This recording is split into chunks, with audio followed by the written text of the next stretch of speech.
White. Wide open Torrence! Oh, baby! Touchdown! How do you leave the best receiver in the NAIA that wide open? You show, and that's what we do! Cat! You're proud of me? And it's caught! Oh my goodness! Troy Torrence comes down with it! Welcome all to Bankroll Blitz. Happy Tuesday to all of you. October 22nd, week 8 awaits. Thank you to all the cappers rolling with us in the chat. Troy Torrence, you're coming off a monster 16 and 6 plus 9.96 unit week. Moving in the right direction. How you doing, my man? I'm doing pretty good, man. A little tired today, to be honest, but I'm ready to get into it, man. I liked where I've been at all season. I've had CLV on around 60% of my plays. That even applies to this week. I mean, for me, it's like I just feel like I have an edge. It's just all about building the sample size, and I believe where I'm going to be at the end of the season. So there's one topic, actually, Jimmy. There's one topic I'd like to touch on before we start, because it kind of preludes or alludes to the entire week in general, because I hear a lot of people talking about the public doing so well the past 2 weeks. Beware of the public side. And I mean, this is worth a much broader conversation, but let me ask a question, man. Who do the bookies want to beat more, the public or the sharps?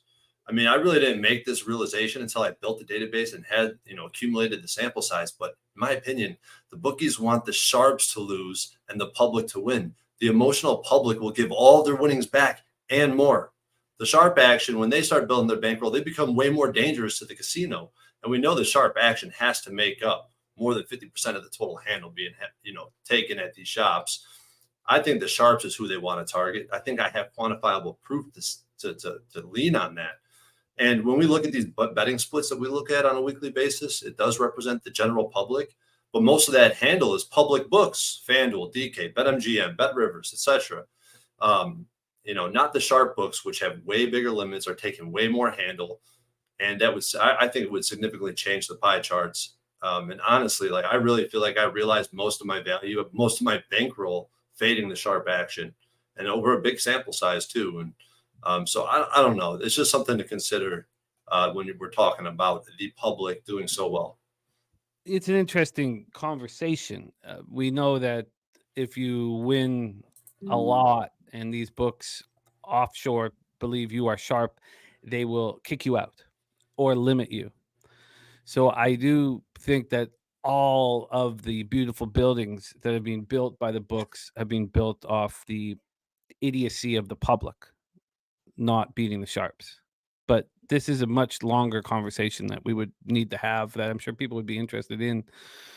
Too many of our colleagues and friends have been kicked out of every single book available. You hear guys like Spanky trying to find a book that will take his action. It's the public that's taking the bath. Yeah, it's the public taking the bath. I mean, I agree with that. But I bet you, if you ask bookies who they want to lose more, I mean, I don't know about these public shops, but just generally speaking, the ones making the markets, moving the lines, and everybody adjusting and following suit, so there's no arbitrage opportunities. Man, they want the sharps to lose, man. They don't want the sharps having a bigger bankroll to come after them with. Well, they'll just ban them and limit them. Yeah, I understand that. But what about what's there to be said about people making, runners in Vegas and people with boots on the ground actually placing these bets on people's behalf? It's a long conversation that is probably warranted for us, but we have a 16 game NFL card here for week 8. But let's get right into it. You are coming off a great week. Broncos cashed. Javonte Williams 50 or more, plus 110 cashed. Patriots plus 6 was a loser. Atlanta, Seattle under 52 cash. Dolphins plus 3 was a loser. But Lions money line cash. Detroit plus 8.5. Buffalo minus 2.5 cash. Detroit plus 8.5. Cincinnati minus 0.5 cashed. Those were all minus 120, of course. You lost on your 3-teamer there, but Jets. Yeah, the Jets did you no favors. But then Eagles -3 cash, Eagles -2.5 cash. Philadelphia and Barkley 70 plus rushing receiving cash to +112. 49ers first quarter cash, 49ers first half lost. You lost with the Jets money line, Jets -1.5, and then you swept the rest of the board. Ravens -3, Philadelphia, Baltimore +152, Ravens double, Justice Hill over 17.5 receiving yards, Cardinals +1.5, and Cardinals money line. An excellent week that you had, and you are now knocking on the door of the black, which is what we expected. I had a very low volume last week. I'm not entirely sure, why that was, but I'm ready to fire away here at the board. I think part of it was how badly I've been destroying CFL. Definitely. That's definitely playing a factor. I think it did. I think it really did. By the way, the CFL lines are out right now, and they didn't change because last week when they came out, they were changing as soon as they let them out. So they're out right now, the CFL lines, by the way, if you guys, so I have moved very comfortably on the Tiger Cats money line at +115, the Elks money line at 115, and the Stamps +3.5. They're not offering double result yet. They're not offering halftime bets. Not offering any of that. It's just right now. It just came out about 45 minutes ago. So I just had a 2 and 3 day. Thank you all for all you guys, or week last week in NFL. Nuke Worker in the house. We got Goran Ninkowski. Thank you for the $2 dono. Packers, Bills, moneyline Dallas, moneyline Vikings, and the Pitt Panthers money line for Goran Ninkowski. Birdie in the house. Mac Beavers, Dougie Wise, the Nuke Worker, Sammy Calmer. Great to see all you guys. Dan Kelly, Gerald Jones, Nutflush Allen, D. Jenkins, Ron Crawford, my dude. Am I lying in the house? We got Jermaine, Random Bozo, Tacky JP, Spenny, Penny Bombs. Just a great group, and we've got a lot of work to do. Another thing is we will not be talking about offshore lines anymore. No more offshore lines here on Pub Sports Radio. We will only be talking about the lines at the legal books. And I've got to figure out how to do that quicker. With the line shopping, I found I was very comfortable with how I was line shopping.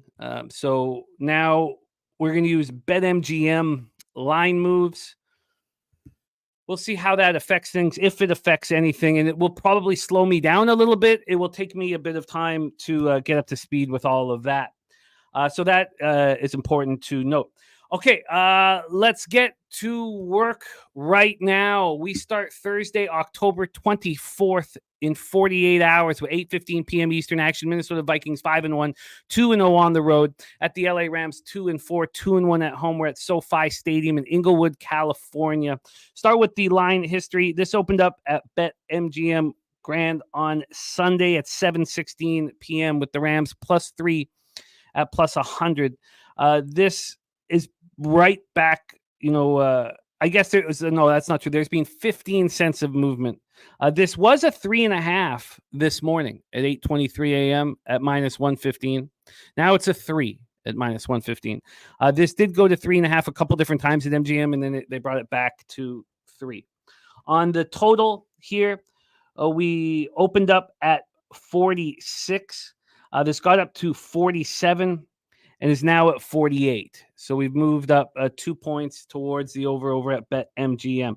Ron Crawford with the NFL play of the day, Minnesota -3 here. Minnesota -3. Dan Kelly, we are now moving from the offshore to the legal books. We're going to have a bunch of promotions with the legal books as we move forward. And we have to work within it. And I don't think it will be tricky or too difficult to make this transition. It will just take me a little bit to find the proper way of in what books we find the sharpest. And it'll just take me a little bit of time. But we are, trying to push for the legalization of sports gambling in Texas, which is where our company is. And we feel like this is the best way to be a part of all of that. And that's the case. So let's get back to work here. Let's talk about the cash flow. The cash flow. We have 77% of the tickets and 85% of the cash on the Minnesota Vikings. On the total, it's a perfect coin flip, but it's gone up 2 points from 46 to 48 at MGM. 49% of the tickets, 51% of the cash is on the over. So very coin flippy. We'll start with the Minnesota Vikings, Troy. Their passing offense, 14th in the league. They're getting 213.8 yards a game. That's more than I expected with Sam Darnold. He's been better than I expected. Their rushing offense, 17th in the league, 119.3 yards per game. Pretty good. Red zone offense has been better than I expected. 6th in the league, 68.8% success rate in the red zone for touchdowns. Third down offense, 12th in the league at 40.6%.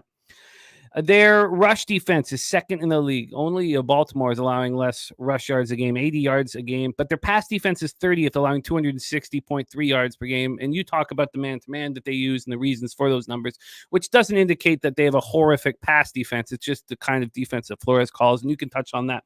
Red zone defense is 19th in the league at 55.6%, and their third down defense 8th in the league at 32.1%. They're coming off their first loss of the season, a tough 31-29 defeat at the hands of their NFC North rival. The Lions at home in Minnesota. We have this elephant in the room. Teams that have played Detroit are getting destroyed the following week. Absolutely annihilated the following week, which has to be spoken about here because we are going to be dealing with a road favorite on a Thursday night. The NFC North has the highest combined winning percentage for one division in NFL history entering week 7 or later. Darnold was 22 of 27 for 259 yards, touchdown and a pick. Justin Jefferson caught 7 for 81 and a touchdown. Jalen Naylor caught 4 for 76. Jordan Addison caught 3 for 66. Jefferson, Naylor, Addison, those are talents out wide. You got Aaron Jones returning from injury and looking no worse for wear. 14 carries for 93 yards and a touchdown. He caught 3 passes for 23 yards. The Vikings averaged 7.4 yards per play. Despite all of that offense, they didn't run a play in the red zone. They went just 4 of 10 on third down, and the Lions got what they wanted against what we perceived to be a strong Vikings defense. The Lions put up 144 yards on the ground, 5.3 yards per rush to this rush defense that had been a big plus for the Vikings. The Vikings also came into the game allowing just 3.6 yards per rush. That was 2nd in the league. The Lions averaged 7 yards per play on this defense. They went 4-10 on third down and 101 in the red zone. Blake Cashman wasn't active with the toe injury. They're hoping that he comes back, and they're also hoping that TJ Hawkinson makes his season debut this week. The pass rush had 4 sacks and 7 quarterback hits, but Blake Cashman being missing did hurt. Let's talk about these LA Rams.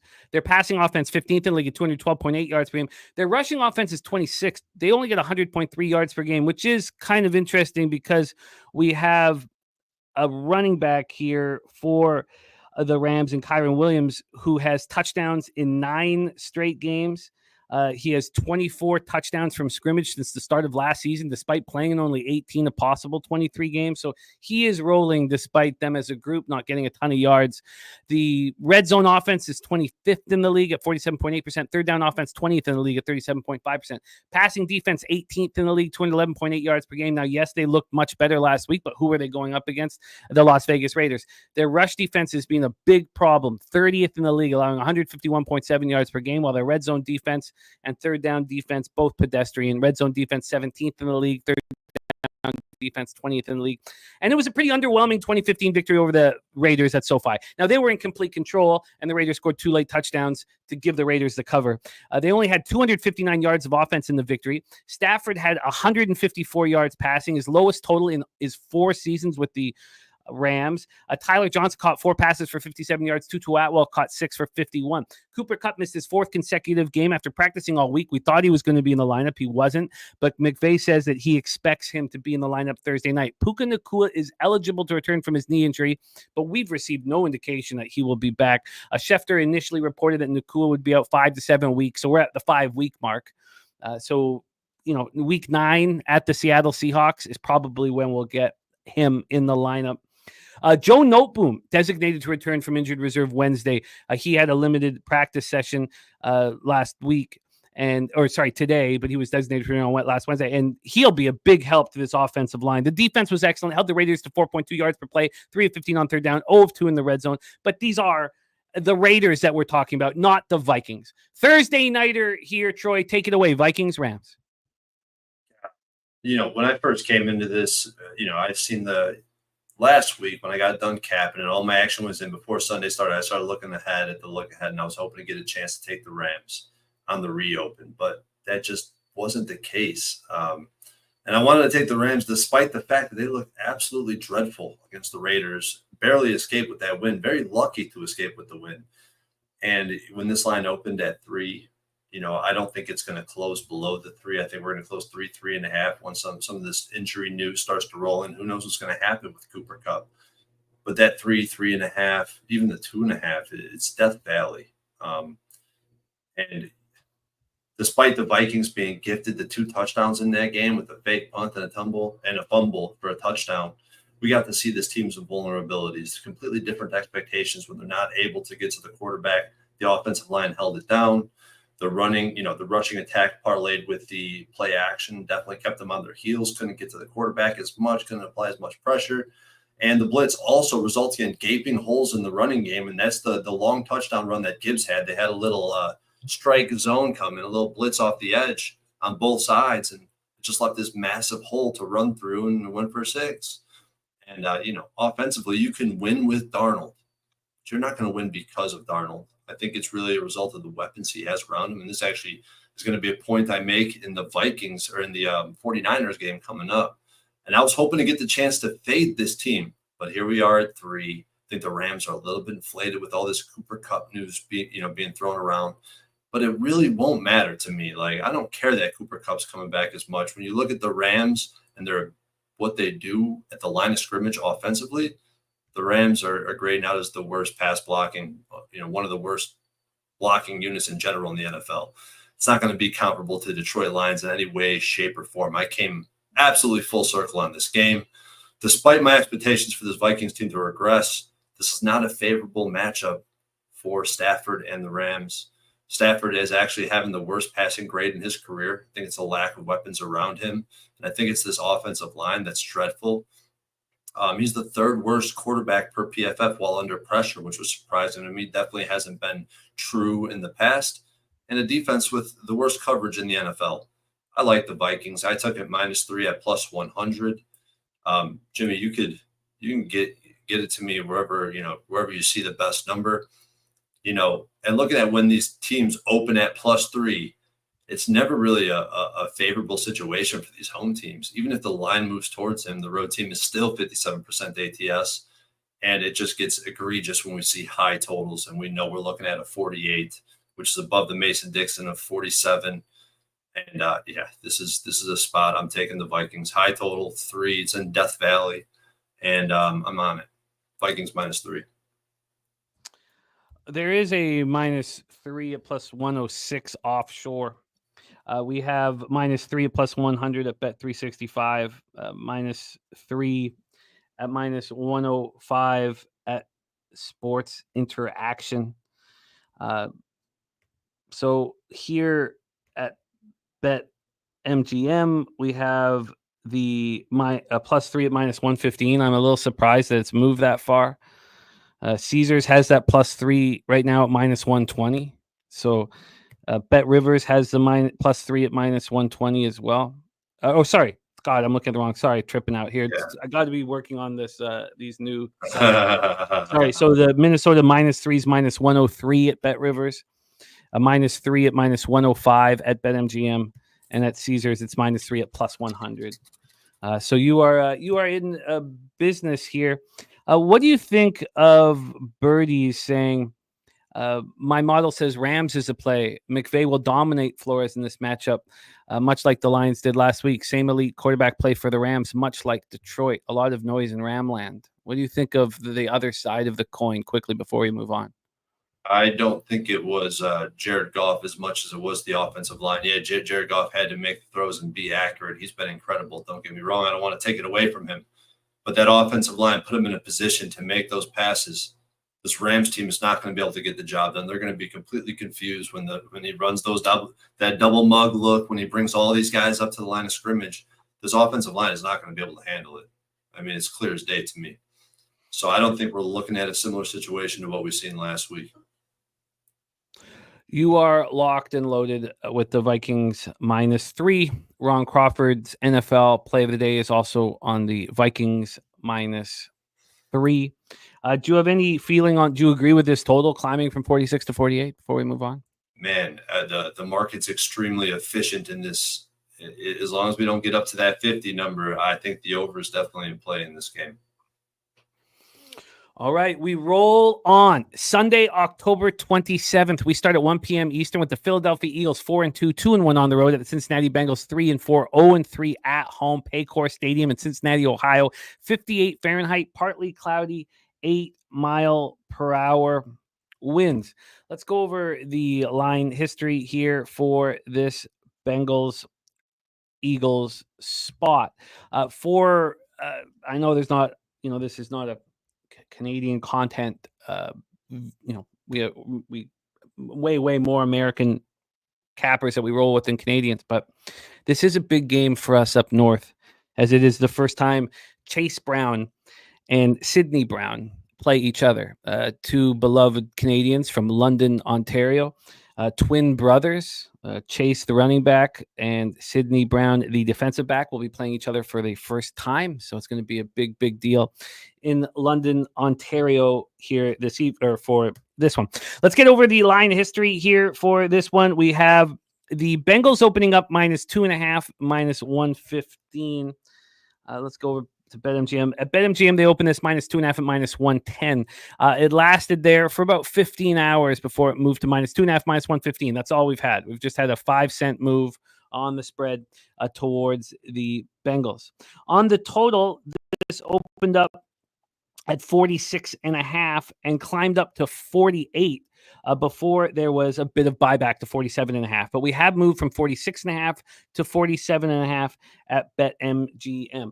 Nut Flush Allen says Cincinnati offense is broken. Spenny Pennybomb says don't think Cincy can stop Barkley in run game, but then again, Eagles pass D is weak. Let's take a look at the cash flow then for this spot. We have the Bengals, or let's go with the total for 75% of the tickets, 73% of the cash on the over. And on the spread, we have 66% of the tickets and 71% of the cash on the Philadelphia Eagles. So we will start here. Oh, God, I'm way up here. Sorry, I was thinking about the two twins from London. Here, we'll start with the Eagles. Their passing offense has been weak. Injuries have been a problem.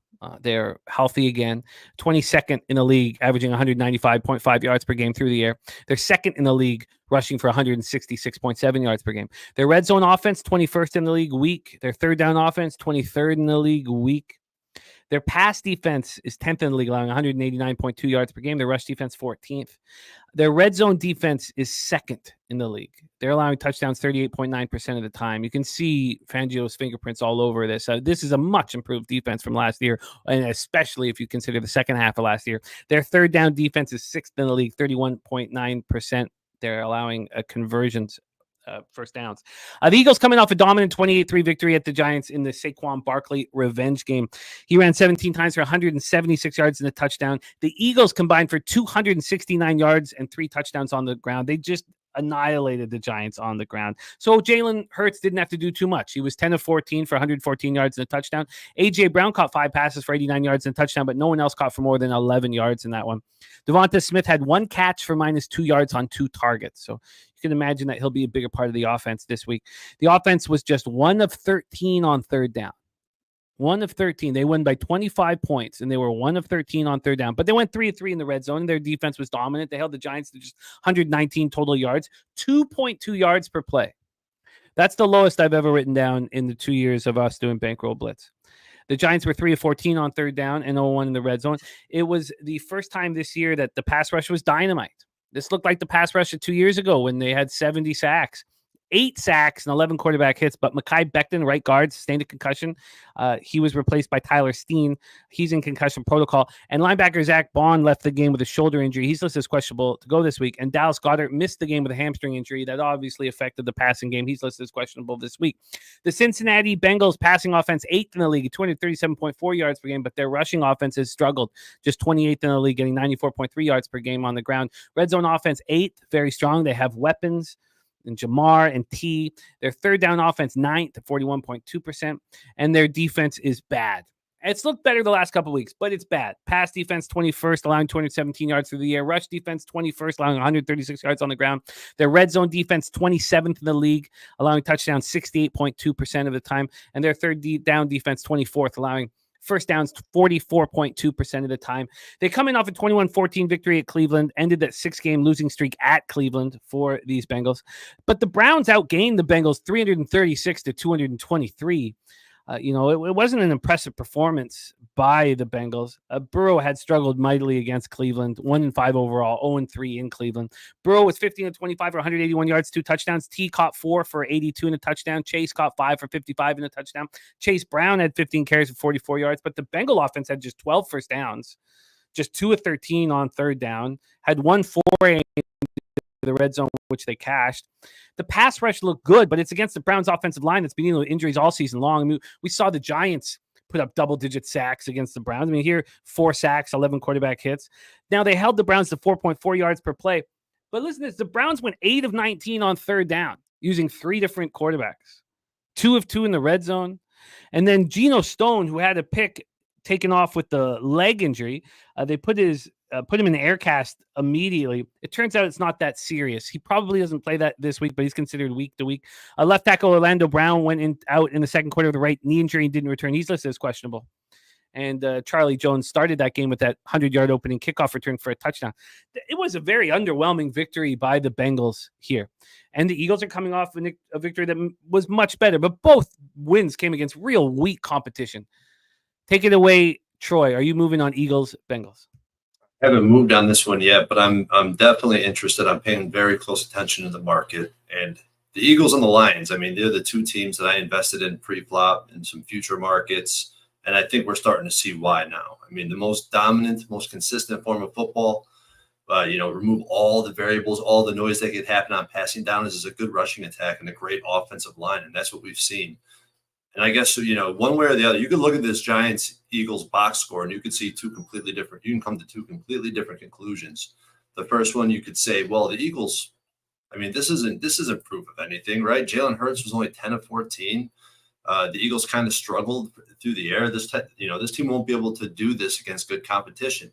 Or you could look at it and say Eagles absolutely dominated the game by controlling the line of scrimmage. And I actually think you could say the same about what the Bengals did in Cleveland. Yeah, it was underwhelming, but they didn't have to do much to win that football game. They kind of just had that feeling where they just wanted to get the win and just get out of Dodge, right? They didn't want to win. They didn't have to win by margin. They weren't trying to prove a point. They were just trying to win and get out. But one thing is for certain, like you were saying, man, this Eagles defense is night and day better than they were last year. I mean, last year they were bottom 25 in all the advanced metrics, all the PFF grades. Right now they're 9th in overall defense, 12th in tackling, 3rd in pass rush, and 11th in coverage. I mean, all of those metrics were bottom 5 last season at the end of the season, right? Because early in the season, they actually were putting up some decent numbers, but they were grading out bad. That's the thing is that's why I like PFF, because it kind of gives you an indicator of how these teams might progress. I agree. Jalen Hurts, he hasn't been convincing with his performance, but the fact of the matter remains, the offense is extremely dangerous when you have the ability to run the football and you have the deep threats. You have Jalen Hurts who could throw the deep ball very accurately. And I expect this offense to continue to do that, to have explosive plays through the air. But the biggest thing is this defense, right? They're getting better every single week. I expect that to continue under Fangio. And looking at the other side of the ball with the Bengals, I already talked about how I feel like, we don't want to put too much emphasis on what they did in Cleveland. But you look at the noise canceled score of that game, it was 16-15. They had the kickoff return to start the game. I mean, definitely underwhelming. And this team is not who we thought they'd be coming into the season. They definitely struggled to generate yards on the ground. And it's the easiest way for drives to stall out, but is by creating long down and distances. And we've seen that a lot with the Bengals this season. And defensively, I mean, there's a lot of problems. They can't apply pressure. They can't tackle. There's just so many problems with this Bengals defense. I see a path to victory for this Eagles team. Run the ball, where since he's vulnerable, we've seen Chuba. We've seen the likes of Chuba Hubbard or Ramondre Stevenson and some not bad running backs, but bad offenses. And they all go for 5+ yards per carry. They go over 100 yards with ease. So run the ball, use play action to play off your run, pressure the quarterback without blitzing. You don't want to blitz Joe Burrow. And I don't think this defensive line has to blitz to get pressure on Joe Burrow, and then don't turn the ball over. So I'll be watching this very closely. I said this Chase J in the chat. I mean, I'm going to be on the Eagles if we close below 3. I want to see I want to have confirmation that we're closing below the 3, because that's that's definitely flips the script for the projected outcome in the database. So I want to see us close below 3, and I'll be moving on the Eagles. Have your thought process on the Bengals changed at all now that they're 3-4? Do you see them as a team that could make a run here towards the playoffs? I agree with you. I found that Bengals victory extremely underwhelming. I found everything that the Bengals have done this year extremely underwhelming. The 17-7 win at the Giants, extremely underwhelming. I think the Eagles are just I would even say a much better football team. Has anything for you changed on the Bengals with these last couple wins against very poor opponents? No, nothing has changed, man. I've been underwhelmed. I thought they would turn it around. We know Joe Burrow and the Bengals team likes to cut it. They don't like to, but they come out of the gate very slow and they ramp things up. But we're not seeing the ramp up this year. We're just not seeing it. They can't run the ball. Their defense is bad, and they're not creating any turnovers or not any big play potential. I mean, it's just a completely different equation this year for the Bengals team, and I think they know it. But the only problem is what Birdie said. It's like, why is this line 2.5? I mean, it's surprising as hell to me that it's sitting at 2.5. I'm really hoping this ticks down to 1.5, 2. Maybe I could tease it up at 2.5 at chops when I start seeing that. And then, I'm looking for the money line on this Eagles team. I didn't expect any different from what this line didn't surprise me whatsoever, and it not moving doesn't surprise me whatsoever. There's a vividness bias with the Cincinnati Bengals, who are 0-3 at home. Nothing about this line surprised me. You were surprised when you first read it? Yeah, because when I started to read it, it was juiced, So I guess my first touch on it was, around 10 a.m. this morning, and I was looking at a -113, and I was like, what the fuck? But other than that, I mean, I guess 2.5 doesn't surprise me as much. It's just the fact that it's kind of flirting with 3 at this point. I don't think it's going to get there. The Bengals money line at BetMGM's gone from -140 to -155. 15-cent move there. And, with the public here on the Eagles, I mean, 44% of the tickets, 65% of the cash is on the Eagles money line. The line's moving away. Is that giving you the pause? Yeah, it's the fact that this number is flirting with that 3. I don't think we're going to end up getting there. I don't even know if we even touch it throughout the week. Let's just close below this 2.5, below the 3, and I'll be a happy camper and have Eagles in my account. I expect to move on the Eagles. I really don't have that much concern with it, in all honesty. I mean, I don't think it'll be a easy victory, but I guess I will wait seeing this move towards the Bengals right now before moving. So let's roll on. Next up for us, 1 p.m. Eastern, with the Baltimore Ravens, 5-2, 3-1 on the road at the Cleveland Browns, 1-6, 0-3 at home. We're at Huntington Bank Field in Cleveland, Ohio, 54 Fahrenheit, mostly sunny, 9 miles per hour. By the way, Birdie saying Bengals have played well versus the Chiefs, and the Ravens concern for me. Yeah, I guess they played up to the level of their competition and down to the level of their competition. That's fair. That's fair. And we don't need to move on this, right now. But I just think if this was a playoff game, maybe that'd be a little different, because Burrow seems to get better and better as the season goes on. But right now, I think just the Eagles are a better football team and want to move on them. Let's move on to this Ravens-Browns spot. We'll start with the line history here. We have, as you can imagine, a big favorite. We'll go over to BetMGM line moves. This opened up with Cleveland +10 at -110, and Baltimore +10.5. Baltimore -10.5, -110. And, pretty quickly, this went to 10. That took about an hour and 30 minutes. And then about 14 hours after that, this went to a 9 at -120. Once it got to 9, Baltimore got hammered, and this shot up to 11.5. This has been all over the map.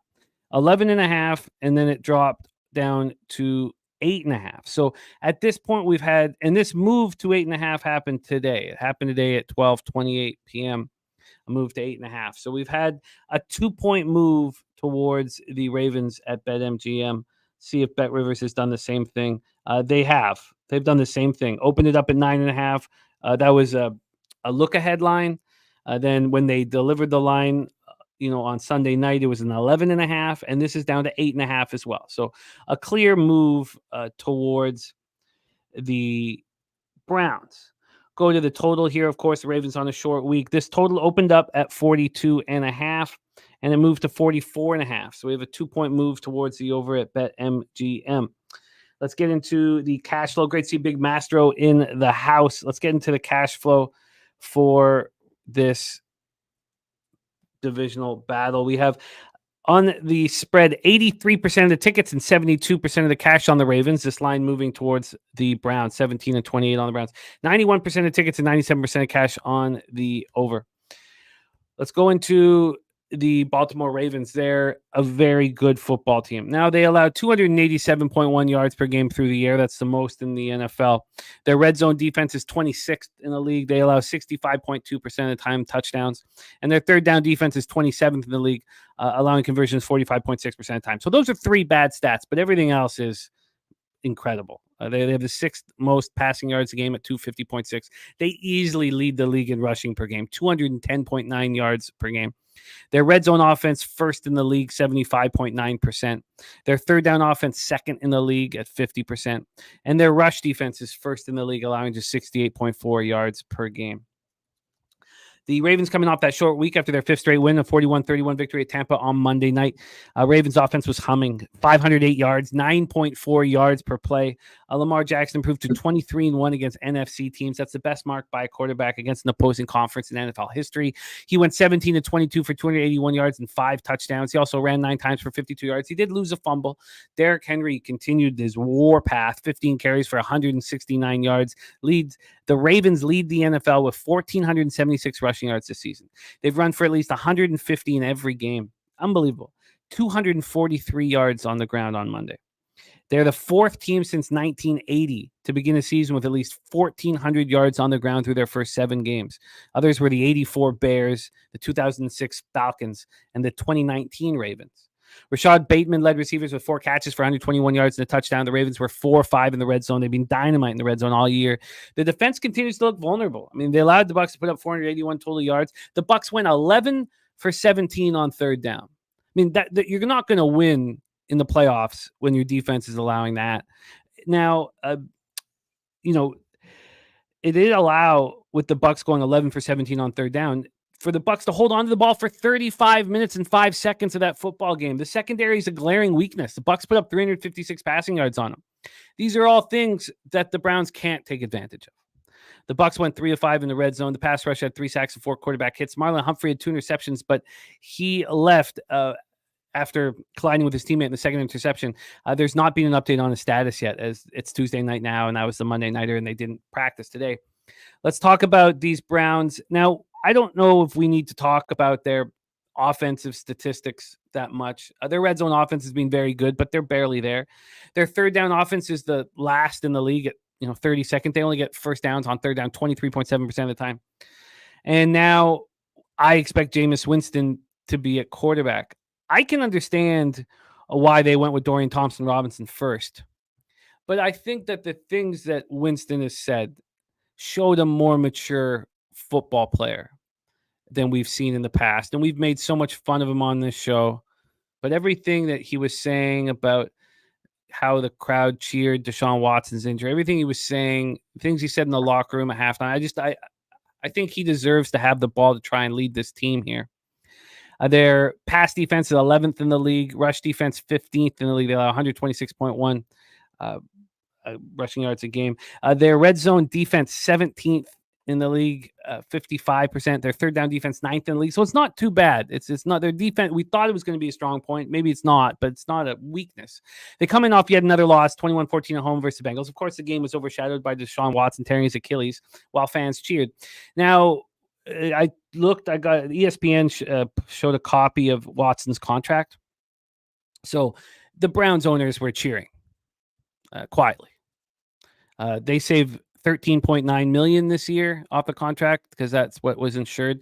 Next year, they've insured $44.2 million of his 2025 contract. So now the next 2 seasons, Watson has cap hits at $72.9 million. That's the second highest in the NFL. So Cleveland owes Watson $46 million each of the next 2 seasons.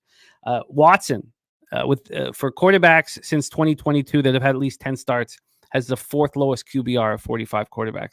He was 15 and 17 for under 28 yards, no touchdowns, no picks before he got hurt. Dorian Thompson-Robinson came in, went 11 and 24 for 82 yards, 2 interceptions.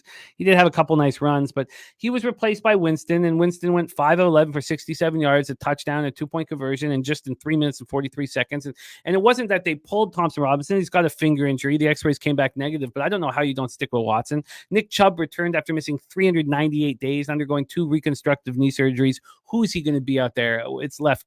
I don't know. He ran 11 times for 22 yards, a touchdown. Cedric Tillman led receivers with 8 catches for 81 yards. Njoku caught 10 for 76 and a touchdown.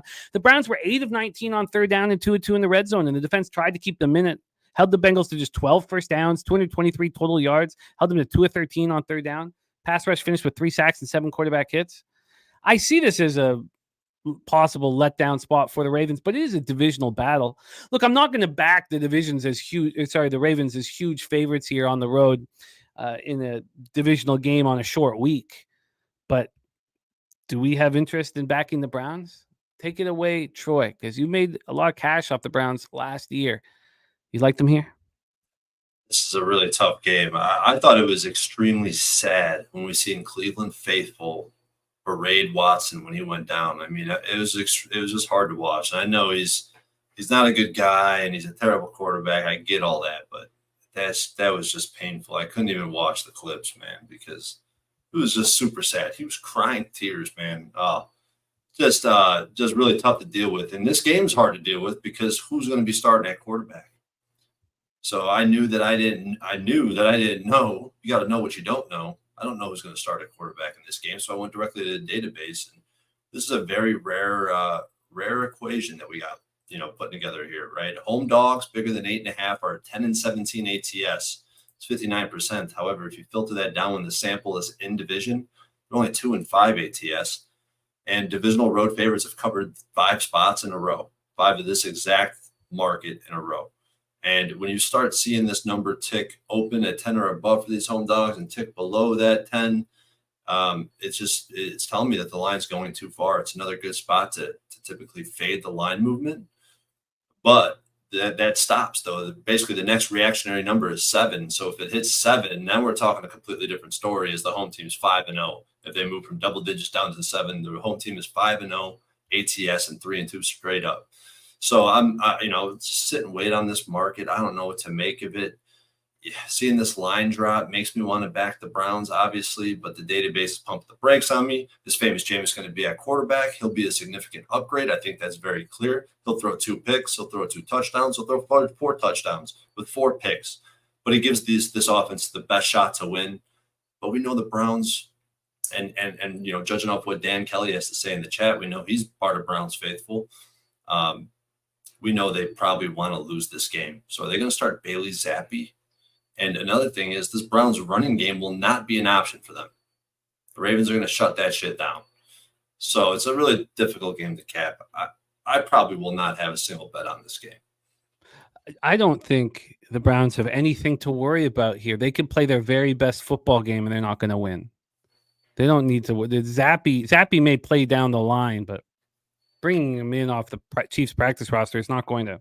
He's not going to start this week. I would. Come on. I would just. I know they want Shadur, but. I think famous Jameis gives him a chance to win the game. I personally believe that to be the case. I don't think it gives him a chance to win this game, but I think it gives him a chance to win maybe a game or two down the line. I don't think they have anything to worry about here. They could play their very best, and they're not going to beat the Ravens here. I don't see how that's possible, even with the Ravens on a short week. Now, but you agree with the line movement from 10.5 to 8.5 for the Browns? No, I don't. I don't agree with this line movement, and that's what's making me want to back the Ravens is because you see historically, like the open is really where you want to lock in. The open is telling me that this team's a bigger favorite, even though they're moving it through they moved it through the 10. And now they're getting into these numbers that really don't matter. I mean, historically, this has been too far of a move. So it tells me to take the Ravens. If it is, Jameis, would you have any interest in the Browns team total over? This is a low total, and you get the Browns team total over at 16.5 against this Raven. I think I would be interested in the team total over. Yes, but we need to wait till Winston is confirmed. I think Famous Jameis is going to put up points, probably for both teams, but he's going to put up points. So if Winston is in, not only would you be interested in the Browns team total over, but maybe the full game over. Full game over. All right. Notes taken. So you do feel like it's a possibility that Famous Jameis doesn't start here? I do. I don't think they want him to start. I mean, them putting DTR in, I think they want to lose football games. And, Dan Kelly was talking about it. I don't know where he went, but all the talk in Cleveland is about tanking. I think Famous Jameis legitimately gives them a chance to win because he plays such high variance football. I don't know, man. It's a tough spot. I don't think there should be any concern whatsoever of them actually winning this football game. And I think that was the most mature he's ever sounded, hearing what he was saying. So I guess we need to wait here, but Browns team total over and the over. So let's roll. I guess you have a point here. This would be, for where this spread range is, this would be the highest priced 8, 9, or even 10-point favorite. This line is more in line with the 11.5. The money line price is more aligned with 11.5 than it is with 8, 9. Yeah, I don't need to have a spread bet on the Browns. I just think that they can score points and have some fun out there against a Ravens secondary that's a problem, a real problem. But I mean, the Ravens will take care of business like they've been doing. Just team total and the over, I find them both very appealing. So just very quickly before we move on, your take on the Browns defense at this point in the season. Are they a trustworthy group? Their pass rush is not being very strong. And Garrett dealing with these 2 foot injuries. I mean, he could get shut down at some point later on in the season. What do you think of this Browns defense? Do you still trust them? Are they a top 10 defense? No, I don't think they're a top 10 defense. I think they have some players that still grade out as they are kind of carrying the weight of this PFF grade that you'll see because, they're grading out well as a defense. But I think it's because you're seeing guys like Myles Garrett, Koromoa putting up a +1 every freaking snap when you have other guys that are, kind of offsetting that to some extent. I don't think that this is the worst shape I've ever seen the Browns defense.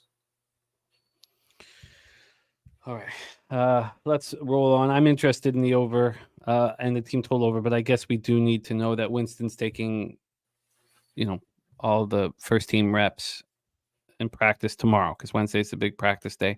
Let's roll on. Next up for us, we move on 1 p.m. Eastern action. The Tennessee Titans 1-5, 1-2 on the road at the Detroit Lions, 5-1, 2-1 at home. We're at Ford Field in Detroit, Michigan. Line history wise, here we'll use BetMGM line movements. We have them opening this up at 11.5. Detroit minus 11.5. It did go down to 11 and then went back to 11.5. So right now it's been a 5-cent move towards the Detroit Lions. When we get to the total, this opened up at 46.5 and moved to 45.5. So we have a 1-point move towards the under. When we get to the cash flow for this one, we have sorry, it's blew past it. We have 88% of the tickets, 84% of the cash on the Detroit Lions, 85% of the tickets, and 91% of cash on the over. So the Titans passing offense, last in the league. They're getting 145.8 yards per game. Their rushing offense, 21st in the league, 113.3 yards per game because no one is scared of Levis or Mason Rudolph. So you fill the box to stop the only real threat on this team, which is Tony Pollard. Red zone offense, 14th in the league, 56.3%. Their third down offense, 29th in the league. Their defense is very good. And this is with L'Jarius Sneed no-showing this year, which is just such a tricky thing to figure out Wasn't in the lineup last week, and it sounds like they don't even care. Pass defense is third in the league. They're allowing 166.7 yards per game through the air. Their rush defense 7th at 105.5. Red zone defense 10th, 50% success, or they stop the opponent 50% of the time. And their third down defense is 5th in the league. They're only allowing first downs 31.6% of the time. They come in off an ugly 34-10 loss at Buffalo in a game that saw them take a 10-0 lead before allowing 34 unanswered points. They got 4.3 yards per play. And we do have a report. Jose has found that Jameis is starting this week. So Jose has a report saying that Jameis is starting this week. Thank you, Jose. They got 4.3 yards per play, while the Bills got 7.2. You know, with Jameis starting this week, I'm going to move on both those spots. I'll move on the Browns team total over and the full game over. I'll move on that tonight. But back to this spot here. Bills got 7.2 yards per play. With Will Levis injured, Mason Rudolph went 25 of 40 for 215 yards, 1 touchdown, 1 interception. He also fumbled 3 times and was fortunate just to lose one of them. You know, I love when the quarterback sits on the sidelines and watches for a bit, especially a quarterback where there may be talent. We're not sure if there's talent with Will Levis or not. He's been horrific this year. I like him watching Mason Rudolph's very pedestrian quarterback play. Okonkwo caught 4 passes for 50 yards. He led receivers. Tony Pollard ran 16 times for 61 yards. They haven't scored 17 or gone over that 17-point mark 5 times this season. 5 times. They played 6 games. Once they've gone over 17 points. They were 6 of 16 on third down, 1 of 3 in the red zone. Bills were just 3 of 10 on third down, but they went 4 of 6 in the red zone. I wonder if L'Jarius Sneed could have helped there. I don't know why he's been so bad this year. The pass rush was very quiet. 1 sack, 4 quarterback hits. They're off to their worst start to a season since 2015 when they opened up 1-6. Offensive lineman Jalen Duncan was already starting in place of Leroy Watson. Hurt his hamstring. He's week to week. He's not going to be available. So that's a problem. The offensive line's getting weaker. There's no further injury updates. Callahan said he's got nothing to tell us today regards to Will Levis and his shoulder. But he does think there's a possibility that Tyjae Spears can return after missing the Bills game with a hamstring injury. And, you know, I think Marty Riggs in the house, great to see you. I have interest in the Titans. Now, I had interest in the Titans last week. But when Mason Rudolph was announced in, I know exactly what Mason Rudolph is going to give you. And it will put you to sleep. I don't know what Will Levis is going to give you. And I do think that he hit his low water mark. I like him watching last week. And I do think there's an upside with the Titans. And I don't think the Lions care at all about this football game. And they know they're going to win this football game. Passing offense here for these Detroit Lions, 3rd in the league, 256.3 yards per game. Their rushing offense, 4th, 155.5 yards per game. Red zone offense, 12th. Third down offense, 5th. We know this is a very good football team. Like the Ravens, their pass defense has been very bad this year. It's a weak spot, allowing 245.8 yards per game. Everything else is good. Rush defense, 5th. Red zone defense, 8th. Third down defense, 4th. As we said already, the NFC North has the highest combined winning percentage for one division in NFL history entering week 7 or later. And now they are tied atop the division alongside the Vikings, team that just defeated 31-29 in Minnesota. How is this not a letdown spot? If we don't have the now, I don't want if Mason Rudolph's at quarterback, I don't want anything to do with this game. I don't care about this game. But if Will Levis is at quarterback, I mean, are the Lions really going to be locked in here after a monstrous win against their division rival? Goff's been amazing. 22 25 for 280 yards, 2 touchdowns, no interceptions. He's just playing within himself. He's not trying to do too much. No turnovers. His 3rd straight game with 140-plus rating. No turnovers and 3 straight games with 140-plus passer rating. Aaron Rodgers did that in 2011. Kurt Warner did that in 1999. Roger Staubach did that in 1971. That's it. That's how good he's doing. He did fumble twice. He was fortunate not to lose either. Amon-Ra St. Brown caught 8 passes for 112 yards and a touchdown. Jahmyr Gibbs ran 15 times for 116 yards, 2 touchdowns while catching 4 for 44. He looks great. They went 4-10 on third down, 1-1 in the red zone. Kevin Zeitler was inactive with a groin injury. And Awasika, their backup, did not look good. He was flagged twice for holding. He had a false start. Zeitler is listed as questionable this week. In the defense's first game without Aiden Hutchinson, the Lions' pass rush was pretty good. 4 sacks, 5 quarterback hits. But they're now missing Hutchinson, Marcus Davenport, Derek Barnes. All are expected to miss the season. Hutchinson could return if the Lions make the Super Bowl. These are a lot of losses. Vikings put up 7.4 yards per play, but they didn't run a play in the red zone. 4-10 on third down. Branch had an interception. Take it away here for us. My dude says, if you want to put, he's swearing, we won't use the coarse language here, but says, if you want to put your money on the Titans, just donate to a foundation of your choice instead. So your losing ass money goes to something good instead of the books. That's what my dude says. Take it away for us here, Troy. Titans, Lions. Yeah, I think you're right a little bit with kind of your doubt of knowing what you're going to expect if you get Levis at quarterback. I feel like in a market like this, after we know the Lions are in a terrible situation, I think that the number is the most important thing. I put a lot of emphasis into looking at this game, and I got into a rabbit hole and spent way too much time digging through the database and the samples within this market. So I'll give you, I'll give you some of what I found. Out of conference home favorites between 10.5 and 17, 9-3 ATS, 75%, 12-0 straight up. In that sample, the home team wins by an average of 18.5 points. All of the wins except for one of them were by 10 points or more. The other one was a 5-point win. The total market in these type of markets moved to the under in 10 of the 12 games. The market is extremely efficient. Line movement is 75% accurate. However, in the 53 games in the database when the home team is laying 10 or more, in only 4 of those games did the line move towards the home team, or towards the road team, excuse me. So you have a double-digit favorite. The line never moves towards the road team, 4 out of 53 instances. And this line at the shop, this line it could potentially tick down. So it could be a complete one-off situation from a market standpoint. And I think that's telling us that this is a letdown spot for the Lions. And for this game, I don't know what to expect from the Titans. And when I don't know what to expect from the Titans, I put all my faith in the market. And there's no way I could be on the Lions in this spot after that situation. Beating the Vikings, coming back home, laying double digits. The only other time they were a double-digit favorite the past 3 years, they did beat the Panthers 42-24, an 18-point win. But you know what? This game is maybe Lions on a 10-point teaser. This is not a game I'm going to have a lot of action and maybe one bet. Maybe the Lions make a 10-point teaser. Would you have interest in the Lions team total under? Around 29, around 29. No, because like it's easy to kind of expect a letdown spot, but like I kind of alluded to many times this season is when you can just turn around and hand the ball off and generate so many line yards, and it just becomes so easy to move the ball if you're the Lions. So I'm not interested in unders in this game, especially with these big spreads for home teams. When home teams have these big numbers, we see a lot of these instances go over. Well, I want to know that Levis is in, and I'm going to spend a little bit more time on this, but I want nothing to do with the Lions here after that Vikings victory. I either want the Titans plus the 11 or the Lions team total under 29.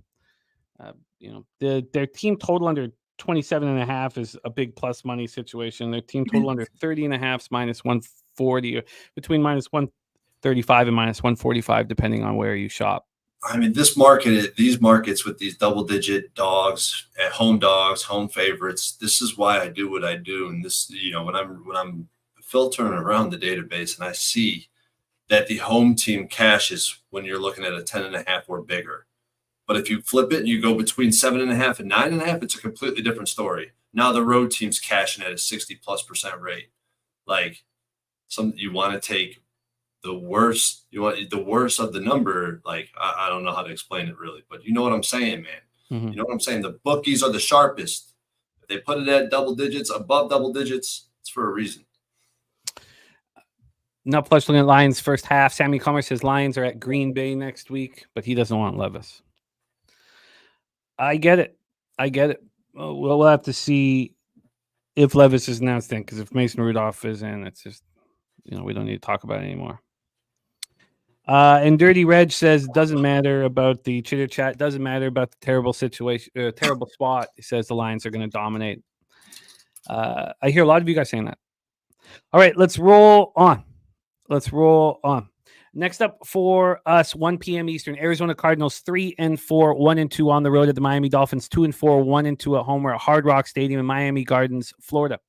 82 Fahrenheit, cloudy, 15-mile-per-hour winds. Let's get into the line history here for. Oh, I went to the wrong game here. Sorry. Let's get to the line history here for this one. Sorry about that. Again, we're using legal American books now for our line histories. And right now we are using BetMGM. But that will change too as we go through and decide what book we feel is the sharpest or giving us the best edge. This opened up with the Dolphins -3 at -110 on Sunday night at 7:30. On Monday morning, this moved to 3.5, and it lasted there for a while. Lasted there for about 15 hours. Went back to -3 at -110, and then -3 at -105. So there has been 5 cents of movement towards the Arizona Cardinals. 5 cents of movement on the total. This opened up at 47.5, got up to 48, went back to 47.5, then got up to 48.5. It was bouncing around 48.5, down to 47.5, back up to 48.5, and then it dropped to 47, which is where it is now. So we've had a half-point move towards the under. Let's get into the cash flow for this Cardinals Dolphins spot. 78% of the tickets, 81% of the cash on the Cardinals. 28% of the tickets and 53% of cash on the under. Saturated says Kyler on the road as a dog is where you want him. Shout out to DJ 100 grand in the house. My dude says Cardinals all day. I'm just amazed how bad their wide receiving core is, and Marvin Harrison have been. And Marvin Harrison, of course, banged up right now. But let's go over it here. We'll start with the Cardinals. Passing offense 25th in the league, but their rushing offense 6th in the league, getting 150.3 yards per game. And Connor was a monster last night. They're, of course, on a short week after that crucial 17-15 win at home over the Chargers, which got them to 3-4 on the year. Their red zone offense 13th in the league at 57.9%. Third down offense 16th in the league at 39.4%. Their pass defense is bad. Their defense is just bad. Now, I know that the Chargers' weak offense couldn't exploit it, but their pass defense 26th in the league, allowing 236.9 yards per game. Their rush defense 26th in the league, allowing 139.6 yards per game. Their red zone defense 11th in the league, allowing touchdowns 51.9% of the time, but their third down defense is the worst in the NFL. They're allowing conversions 48.2% of the time. Cardinals are on that short week. Kyler Murray was 14-26 for just 145 yards, touchdown and a pick, but he did run 6 times for 64 yards and a touchdown. James Conner was a monster. 19 carries for 101 yards, caught 2 passes for 51 yards. Trey McBride is clearly their number one option right now.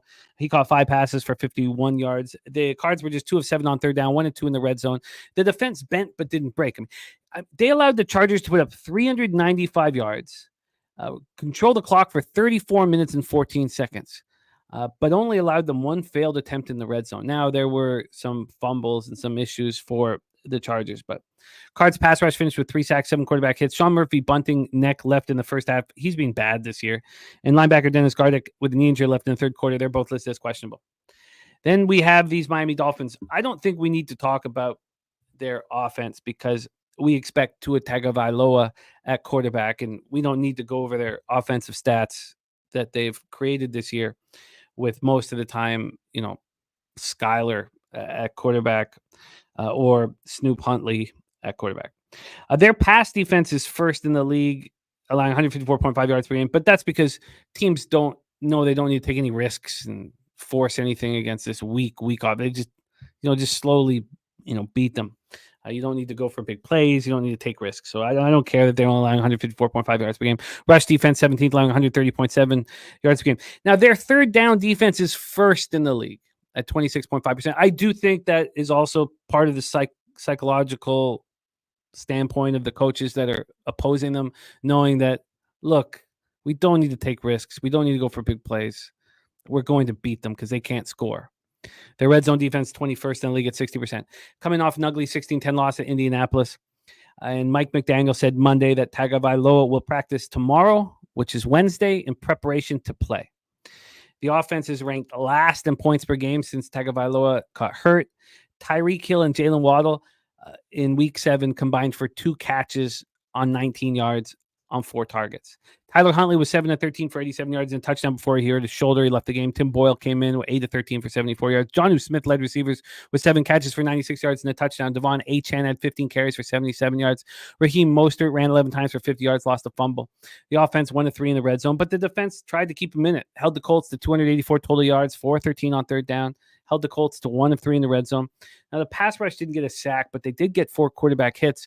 And I wonder if it won't just be Tagovailoa back, but it will also be Bradley Chubb back as well. Now, I imagine he needs a full practice. They haven't opened him up from the PUP list yet, but Bradley Chubb is coming, and he's coming soon to help this defense. Take it away here for us, Troy. Cardinals, Dolphins. First thing I think of when I look at Dolphins games now is Coach McDaniels is on some good shit, man.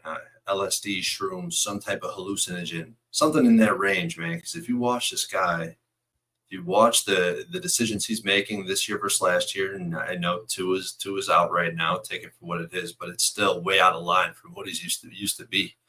Tyreek Hill and Waddle combined for 4 targets, 2 catches, 19 yards. That's unacceptable, man. That cannot happen. And the fact that it happened against a team that's so easy to prepare for in the Colts, who play cover 3 every single play, single high safety, it's completely unacceptable. I can't even explain how I feel about that because it makes me want to fade the Dolphins every week moving forward. And in the most important downs of that football game, what did they do? They turned it around. They handed the ball off to Alec Ingold, who fumbled and just had a terrible performance. McDaniels, his demeanor, his linguistics, everything about this guy says something's off with this guy. And I went from extremely high on him to extremely low in a matter of a few months. I mean, they were 1-1 when Tua went down, and they had 4 winnable games on the schedule. It was the Colts, the Pats, the Titans, and the Seahawks. I mean, to only have 1 win with the roster that they're putting out there, I feel like that's definitely underachieving. Now, maybe the return of Tua fixes all of that, but I doubt it. We see what happened with Tua in week 1 against the Jaguars, who turned out to be one of the worst teams in the NFL to start the season. And the fact that the defense in Miami is their strong suit right now it's kind of mind-blowing. And it's just confused the shit out of me. And the Cardinals are a team that we're going to learn a lot more about over the next few weeks. A lot of the numbers you touched on, I touched on it on Sunday.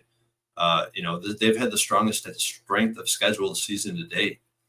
And I think that they're most vulnerable against dynamic passing attacks, where in theory, a team like Miami would typically fit, which makes this game difficult to read with Tua coming back. So we got to find out who Miami is and who the Cardinals are coming out of that schedule, that gauntlet that they just got out of. Personally, what I have noted down here is that I'll let Tua be announced, and I'll grab a 4 or 4.5 if I can find one, and that'll align with the database play as well. So pass for me until I can get an Arizona Cardinals +4, +4.5 ticket. Interesting. I can understand wanting the Cardinals over a field goal. I can also understand wanting the Dolphins at 3. Dolphins is the sharp side, in my opinion, this week. Cardinals on a short week. Inconsistent Kyler Murray, can't put 2 back-to-back wins together. Like, there's so many reasons to like the Dolphins in the spot. Shout out to Matty Ice. I will copy and paste that. Star the taint play the day in the house. I will copy and paste that. I want the Dolphins here, and I think that it should there of course there's risks in what we do, but I think it needs to be bet right now. Yeah, if you want the 3, you bet it now. Yeah, I think tomorrow we see 3.5. If something goes wrong in practice and he wakes up, but it's not gonna happen. He's been off for weeks and weeks. I don't. No. And also, that was a tough football game they just played against the Chargers. It's not Staley's Chargers, and there's trenches and they're battling and they're hitting. And I know there was no Bosa for the last few weeks, but I want the Dolphins here. Some would say that saturated, champing at the bit, beautifully done. Yeah, I'm betting this tonight. I've thought about it enough. Cardinals on a short week. Dolphins just desperately needing some positivity. I mean, ever since Tyreek Hill got arrested in front of the stadium, it's been a mess. And I think that Tua gives that positivity. And Tua also isn't coming in with if you've heard him talk, he just wants to be out there and let's go. Now, it was a very ignorant decision. I don't know what he was thinking. I guess he saw DeMar Hamlin, was like, this guy can't hurt me. I don't know what he was thinking. He had already got the first down. It was such a stupid decision. And we know in this league, you make dumb decisions, your career doesn't last very long. It's just how fragile is he, man? How fragile is he coming back? I don't think he's fragile. Oh, okay, yeah. If he takes one big hit, it's over. Yeah, we know that, sure. But I mean, you could say that about a lot of quarterbacks. Sort of. No, not quite. No, you're right. What am I saying? He takes one shot, things can go in the wrong direction quickly. So maybe it should just be a first half bet. Is that what you're saying? Take the Dolphins first half just in case. I don't know. I really don't know, man. I don't know what I'm going to do with this game because I do see a lot of ways to be on the Dolphins in this spot. So I don't mind the action. And like I said, I mean, I wouldn't even consider the Cardinals until I see 4.5, and even then, I don't know if I'm going to be sold. Saturated says today, Tua said, I love this game to death, and that's just what it is. WT says, unless he's rusty. I don't think there's anything wrong with the quarterback sitting on the sidelines and watching. I really don't. I like it. I always have. But, I mean, Troy would know that more because he was playing at an extremely high level of football. What do you think? If he would say, what do I think about what? Tua being rusty. Do you think he could be rusty here? I think, yeah, he could be a little bit rusty, but he plays with so much anticipation, man. He's throwing the spots on the field, and I think that's going to be a faster click for him. I'm with Dougie Wise. Coming off a win like yesterday, I'll happily sell the cards. I'm right there, but maybe that first half is the smarter play just in case he takes a hit because the spotters are going to be all over him. Okay, I'm moving on to Dolphins tonight. For better or for worse, we're gamblers. I'm going to gamble that he is not going to suffer another concussion, which is sort of out of my hands. It can't be a double up spot. You can't go first half and full game because of that. And maybe you want full game in case he is rusty that first quarter. There's my guy Nilo in the house. Okay, I'm moving on Dolphins tonight. Let's move on. Next up for us, 1 p.m. Eastern, New York Jets 2-5, 1-3 on the road at the New England Patriots, 1-6, 0-3 at home at Gillette Stadium in Foxborough, Massachusetts.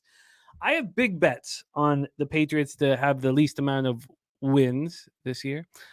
I got that at plus 320, and to have under 4.5 wins, and I got that at plus 125 or 130. I got real possible big scores coming my way if the Patriots are the worst team in the league. Now, they have a lot with the Panthers and the Raiders. They have a lot of company.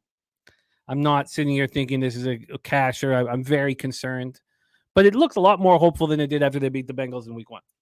52 Fahrenheit, sunny, 10 miles per hour, winds in Foxborough. Let's go over the line history here for this one. New York Jets, New England Patriots. We're going to be using BetMGM line history here. We have, from a spread perspective, the Patriots opening up on Sunday night, 7:31 p.m. plus 7 at minus 105. Within about 6 hours, this moved to 6.5. Then about 10 hours later, moved back to 7. Right now, there's been 5 cents of movement towards the Patriots at the 7, but it's not a 6.5 anymore. Totals wise, this opened up at 40, quickly moved up to 41.5, where it stands right now. So a 1.5 point move towards the over. When we get to the cash flow, we have 68% of tickets, 78% of the cash on the Jets, 87% of tickets, and 81% of cash on the over. I was thinking about the losses that I've taken on the Jets the last 2 weeks, and I don't know why I bet them. I did not like Woody firing Salah at this point in the season. It reeked of insecurity, and it was as if he was just like emoting and not thinking clearly. This is too complicated of a sport. Anyone thinks that Albrecht is going to come in here and deliver. It's just I didn't like it. I said on our show how much I didn't like it, how no team has done this since the early 60s, fired a coach midway through the season with a higher than 400 winning percentage, and yet I still bet them. I still fucking bet them, and that makes me want to smash something. Now, in saying that, they're not just going to lose out. And I also have a vividness bias of watching these two teams play in New York and the Jets just dominating them and Rodgers looking great and moving out of the pocket. And so that stuck in my head as I lost money on the Jets these last 2 weeks. Let's start with these Jets. Passing offense, 11th in league, 24.6 yards per game. Rushing offense, 22nd, 111. Braylon Allen's been nowhere to be found the last couple of weeks. And Breece Hall hasn't looked that good running, but it's looked great out of the backfield catching the ball. Red zone offense, 17th in the league at 55%. Third down offense, 15th in the league at 39.8%. Their pass defense is second in the league, allowing 164.7 yards per game through the air. Their rush defense, 16th, 127.7. Their red zone defense, 16th, 54.6%. A success rate for the opposition, and their third down defense 12th in the league at 34.1%. What happened to this defense? I mean, part of these bets these last 2 weeks was that this was supposed to be a top 5 defense in the NFL. And, maybe Salah was a part of that. You can maybe touch on that, but I stated how much I didn't like the firing after 5 weeks of the season, and yet I still fucking bet them. Just makes me want to smash something. Jets coming off an abysmal 37-15 loss on Sunday Night Football at Pittsburgh for their 4th straight loss. Rodgers was 24-39 for 276 yards, touchdown, 2 interceptions. His first game as a Jet, Devontae Adams was invisible, caught 3 passes for 30 yards. Now, he did run down with Bishop. What is it, Bishop who caught those 2 interceptions? I forget. Beanie Bishop, I think. And he did run him down. That showed some heart, So he ran him down, caught him at the 1 yard line, showed some heart. Breece Hall had 12 carries for 38 yards, touchdown, but he did catch 6 passes for 103 yards. Garrett Wilson caught 5 passes for 61 yards, but he had that ball bounce off his chest for a pick 6. Well, it was basically a pick 6. Stopped the 1 yard line, but that was the turning point in the game. God, that just infuriated me. Offense was 3 of 10 on third down, 2 of 3 in the red zone. This was supposed to be this top 5 defensive unit, and they looked terrible against Russell Wilson, playing his first game of the season. Steelers put up 37 points, 409 total yards, 6.2 yards per play, 21 first downs, 4 of 6 in the red zone. Are you kidding me? The pass rush had 1 sack, 5 quarterback hits. They lose guard Xavier Newman with a neck injury. He got blocked in that interception return by Bishop, taken to the hospital for observation. The x-rays were negative, thank God, and he flew home with the team. Elijah Vera Tucker injured an ankle in the second quarter and did not return. Every time I watch the Jets play, at some point, Vera Tucker's walking back to the locker room. He's such a fucking China doll. Safety Tony Adams left with a hamstring injury. Safety Ashton Davis is in concussion protocol, and they just placed Chuck Clark as safety on IR before the game. So it's really important that Adams or Davis are back. Let's talk about these Patriots. I don't think we need to go over much of their passing offense because it's very different with Drake May at quarterback. Their rushing offense has fallen apart with Drake May at quarterback. So these statistics aren't really helpful. We can talk about their defense, though. Pass defense, 24th in the league. They allow 223.4 yards through the air. Their rush defense is 21st in the league, allowing 136.1 yards on the ground. Their red zone defense is 23rd in the league, allowing touchdowns 60.9% of the time. Their third down defense is 29th in the league, allowing conversions 46.5% of the time. How did this happen? Wasn't this supposed to be a strong defense? These are horrific statistics for this defense. Gerard Mayo's defense is supposed to be this, so strong coming into the season. They look terrible. Returned from the UK off an ugly 32-16 loss to the Jaguars. They've lost 6 straight for the first time since 93. Drake May was 26 of 37 for 276 yards, 2 touchdowns, no picks. Hunter Henry caught 8 passes for 92 yards. JaMychal Hasty caught 5 for 49 and a touchdown. The ground game with Ramondre Stevenson and Antonio Gibson was non-existent. They combined for 10 carries for 22 yards, and despite no running game, the Patriots put up 295 total yards, went 6 of 12 on third down with no running game, and 2 of 2 in the red zone, which tells me that Drake May is doing a good job, and they won't be the worst team in the league this year. But the defense looks horrible. They let the Jags, this horrific Jaguar offense, put up 364 total yards, go 6 of 10 on third down, 3 of 5 in the red zone. The pass rush was nowhere to be found. 0 sacks and 0 quarterback hits. They were the only team in the league last week without a quarterback hit. and they're hoping to get Sione Takataki back at some point to debut this week. He could debut this week, linebacker that they knew was injured when they brought him in. They need so much help in their linebacking core. So take it away for us, Troy, because the Jets need to destroy the Patriots. They're not taking this game lightly. But maybe there's a dark cloud hanging over that franchise. I take it away, Jets, Patriots. Yeah, I'm gonna take some time here to apologize for my bullishness on this terrorist Jets team. Oh God, do I feel bad for you Jets fans? And just looking at my record right now, the record that Jimmy posted earlier in the show, the Jets, I backed the Jets 12 times this season. I'm 2-10. The only 2 wins were teasers. I'm down 8.9 units. Jesus Patriots, I'm 0-5. I'm down 5.5 units betting this team. So obviously, these 2 teams have not been my strong suit. I've not had a good read. And like you said, it's obvious that there's so many issues with this team, and we just continue to just go back to the well, especially myself. You know, the locker room, I think Aaron Rodgers creates a terrible environment for any team to flourish. The defense went from elite to bad, bottom 5 in run D and tackling. I mean, completely inconsistent with what we know this Jets team to be or who we think of when we think of the New York Jets.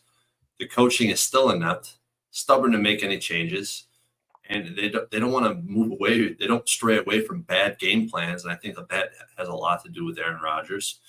The communication, snapping the ball below 5 seconds on the clock, giving a massive advantage to the defense. I mean, if you look at the play clock, every single snap, I mean, we're talking it's below 5. It's not even just below 10. Like they're last second up against it.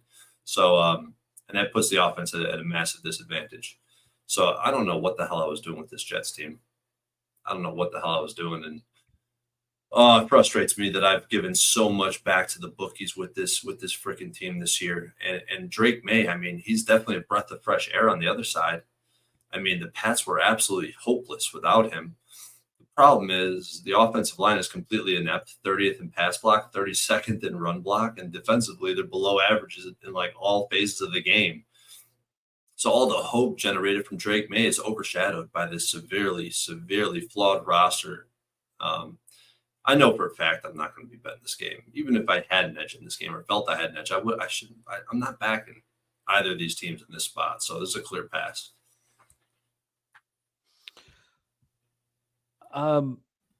Let's roll on. I'm sure that was a mistake that your comment was hidden, Spenny. I might not be able to fix that. Unhidden. Thank you, Preston. Okay, beautiful. So let's just go to what our guy, not Flush Allen's talking about. He's talking about moving on this Jets team total over. And why wouldn't we? Why wouldn't we? I mean, isn't that... and why wouldn't we just move on the over in this football game? These are... The vividness bias is why this is so low. Vividness bias, recency bias. This is not the Jets defense and the Patriots defense of the last couple of years. Now you have Drake May slinging it all over the field, and this offense needs to step up. I mean, there's a reason why this went from 40 to 41.5 immediately. Why wouldn't we be? Oh, no worries, Preston. All good, my man. Why wouldn't we be moving on this over in the Jets team total over? There's a very fair case for this over, especially if we're closing 7+. I think that even the number itself constitutes an over. All the books are moving towards the over. I could definitely see the over being in play in this game. But like I said, man, I wouldn't touch this game with a 10-foot pole. Over under, I'm not doing it. Jets team total over and the full game over here. I just want to take a quick look at sort of what will we be dealing with on the team total here. So we would have, the Jets team total is around 25, depending on what books are offering and where you shop. So that's a legit amount of points. You could see them ending at 24, but could you see them ending at 27? I think so. And then the Patriots team total is at 16.5. I think they can do their part. I think I think they can do their part. I don't think this is a smash and grab here for the Jets. All right. Honestly, if it wasn't the Patriots, if I seen this line close 7.5, 6.5, if it starts moving towards the Patriots, yeah, I would be on the Patriots in this spot. I wouldn't be looking. I would, and I get what NO-LAC is saying in the chat. I mean, it does seem like a good spot to back the Jets team total over, or the over in general. God, when you were watching that game in the UK, and you were watching that Patriots defense, did you have to turn it off? Did you have to take your dog for a walk? I completely ignored it. I basically put it on mute and just started looking at the, looking to bet the Eagles, to be honest. Because they're horrific right now. Bad. And I know the Jets are bad. Dirty Red says, I think 20 points can win this game. That's a legit thing to say. And especially if you've been watching this team last year, these two teams last year or the year before, then of course. I just think these two defenses have not been worse. When was the last time these two defenses that were worse than they are right now, Troy? How far do we have to go back? Shit. I know on the Patriots, it's got to be, I don't even know. Like, you have to go way back. And the Jets, I mean, definitely in the past 4 or 5 years. There's 3 teams with a worse third down defense than the Patriots. 9 teams with a worse red zone defense. I mean, they're just a horrible defense now. No, I hear you, Dirty Reg. It's all good, man. This is what this show's all about. I would never take any offense at all to any of that stuff. I love hearing what everybody's on. Okay. The Jets are bottom 5 in the league in run defensive grade and tackling grade. And it's completely, you could see it every Sunday. And maybe what you guys are saying is you don't want to invest too much in this football game. So maybe it's just an over and move on. I'm going to decide that tonight, but I'm going to move on it. And then Nutflush's bullishness here on the Jets, because the Jets have to go in and smash the Patriots, right? They have to. They have to get their offense right. They got to go in and play 60 minutes of football. You know, they can't let their foot off the gas. If they can put up 40, they should try. Right? They have to get right, or this team looks horrible. And the Patriots, okay, we've said enough. I know what I'm doing here. I think there's going to be points scored in this football game. Let's roll on. 1 p.m. Eastern with the Atlanta Falcons, 4-3, 2-0 on the road at the Tampa Bay Buccaneers, 4-3, 2-2 at home at Raymond James Stadium in Tampa, Florida, 80 Fahrenheit, mostly cloudy, 10 miles per hour. Let's get into this line history. I'm starting to move around this site a little bit faster. Falcons, Buccaneers. So, I shouldn't have said that. Here we go. Let's get into the line history. We're going to use BetMGM line moves. We'll take a look at some different books here. But this opened up on Sunday night, 7:31 p.m. with Tampa minus 2.5. And then the injuries in Monday Night Football occurred. And then after that Monday night game, Tampa was a 2-point dog. So there was a 4.5 point flip here with the injuries to Godwin and to Evans. Let's get into the total. This total opened up at 48.5. Again, that was Sunday night before the Monday nighter for the Bucks. And now this total is down to 45.5. So there's been a 3-point move to the under with the injuries at wide receiver. And Mac Beaver says over in this one for sure. Sammy Culmer says Falcons minus 2.5 and minus 120. Saturated says, does Tampa Bay still have any receivers? And they actually do have some depth at wide receiver. But we can go over that here in a second. Let's talk about the let's talk about the cash flow then for this Falcons spot. We have 62% of the tickets, 68% of cash on the Falcons, 76% of tickets, and 58% of cash on the over. We'll start with the Falcons. They're passing offense 5th in the league, although if you watch the Seahawks game, you wouldn't think so. Getting 251.1 yards per game. 16th rushing offense at 119.6. Red zone offense is just 23rd at 50%, and their third down offense not that good at 19th in the league, 38%. Pass defense is 13th in the league, allowing 199.1 yards per game. Their rush defense 24th, allowing 137 points per game. Yards per game. Red zone defense is 12th in the league. They allow touchdowns 52.2% of the time, but their third down defense is worse than the Patriots. There's only 2 teams in the league that have a worse third down defense than the Atlanta Falcons. They're coming off that ugly 34-14 loss at home to the Seahawks, snapped their 3-game winning streak. They had scored 74 points over the previous 2 weeks, and they were held to 14 here. They outgained the Seahawks 369 to 339, but they lost a turnover battle 3-0. Kirk Cousins was 24-35 for 232 yards, touchdown, 2 picks. He also lost a fumble. Kyle Pitts led receivers with 7 catches for 65 yards. Drake had 6 for 63 and a touchdown. Bijan Robinson had 21 carries for 103 yards and a touchdown while catching 3 for 40. If I gave you those stats, other than Kirk Cousins, but Pitts, London, and Bijan Robinson, you would think they must have put up 24, 25 points. They went 8 of 15 on third down, 2 of 2 in the red zone. It was, other than those turnovers, it was not a horrific situation. The defense allowed the Seahawks to put up 6.1 yards per game. They did hold them to 4 of 11 on third down, 1 of 2 in the red zone. The pass rush had just 1 sack, but did get 6 quarterback hits. They lost one of their guards, Matthew Bergeron. He was ruled out in third quarter with a neck injury. Justin Simmons did play.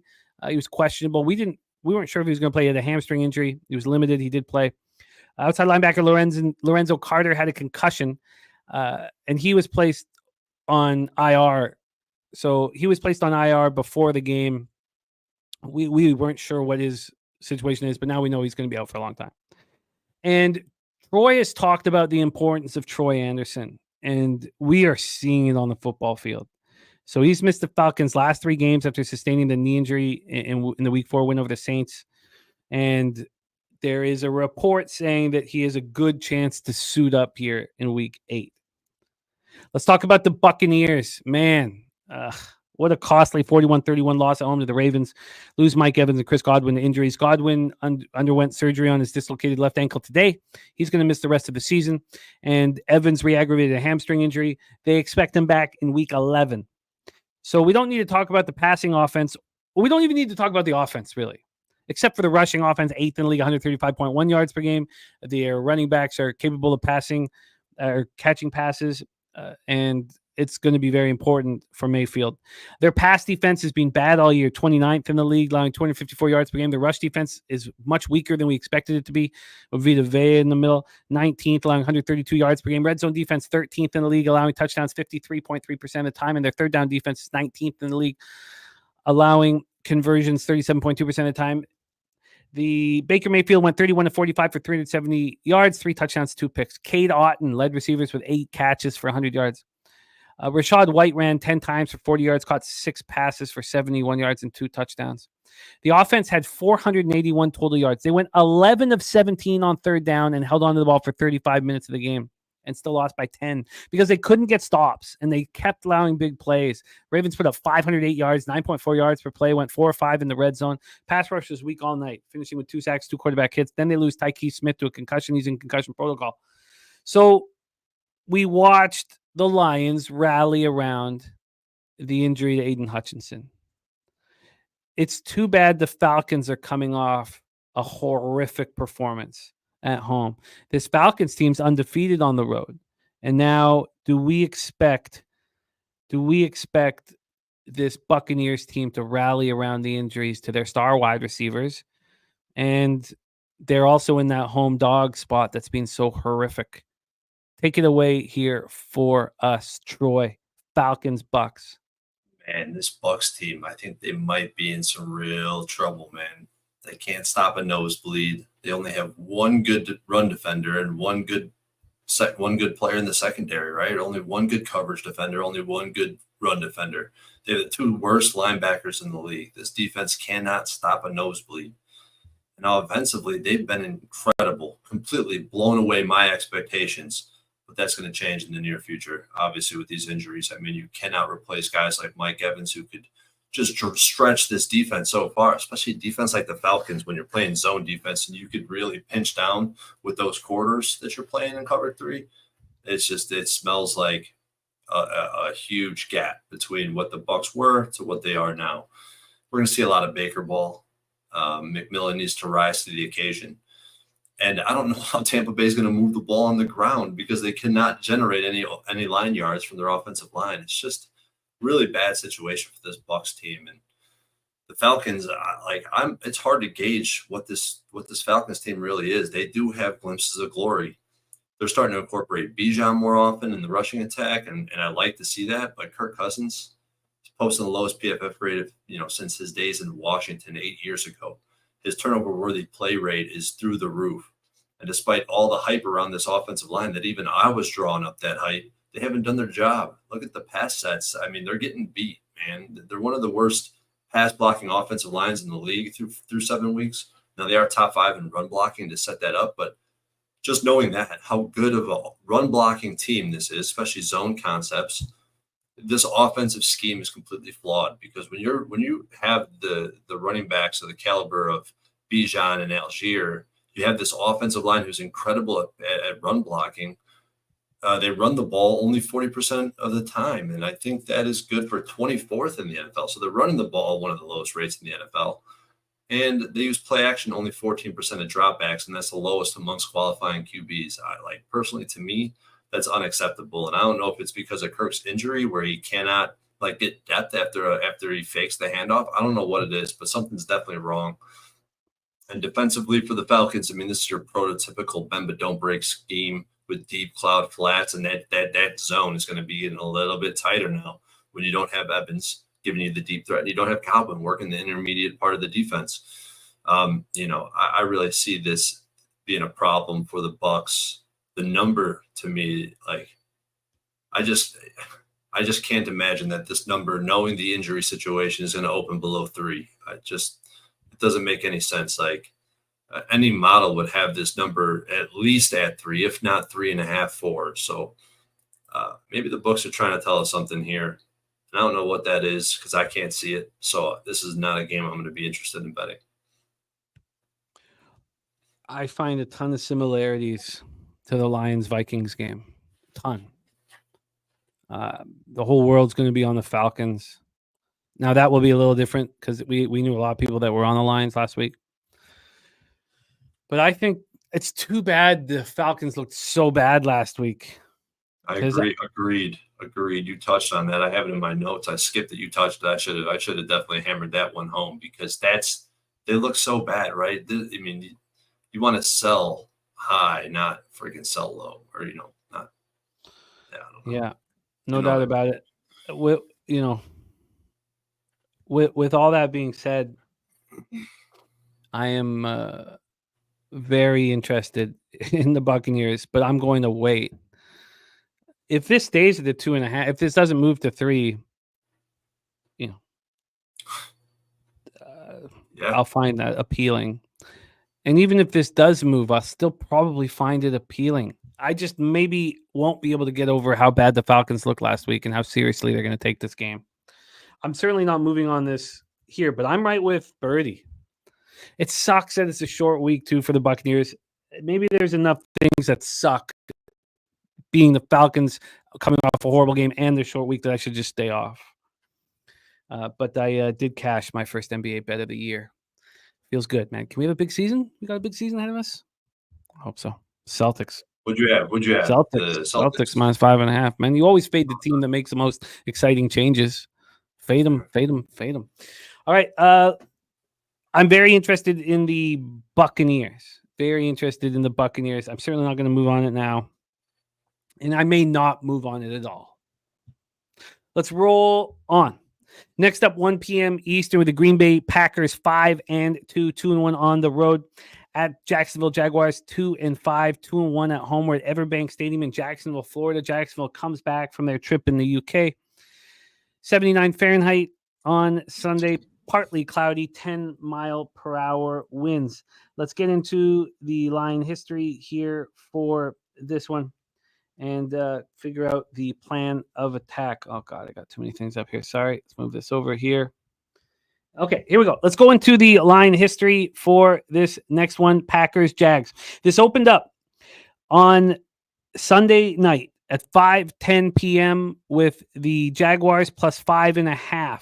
It moved to 4.5, which is where it is right now. So we've had a 1-point move towards the Jacksonville Jaguars.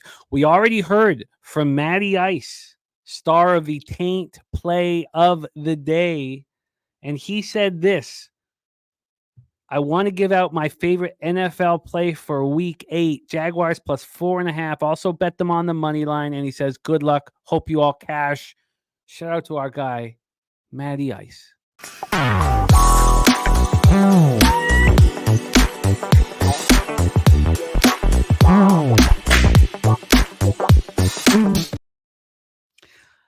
Now they are traveling back from the UK. Let's take a look at the total here. Oh, that was actually Betway lines over at BetMGM. This opened up at 4.5 and has not moved. That's important. So it opened up 4.5 and actually moved to 5 for a second.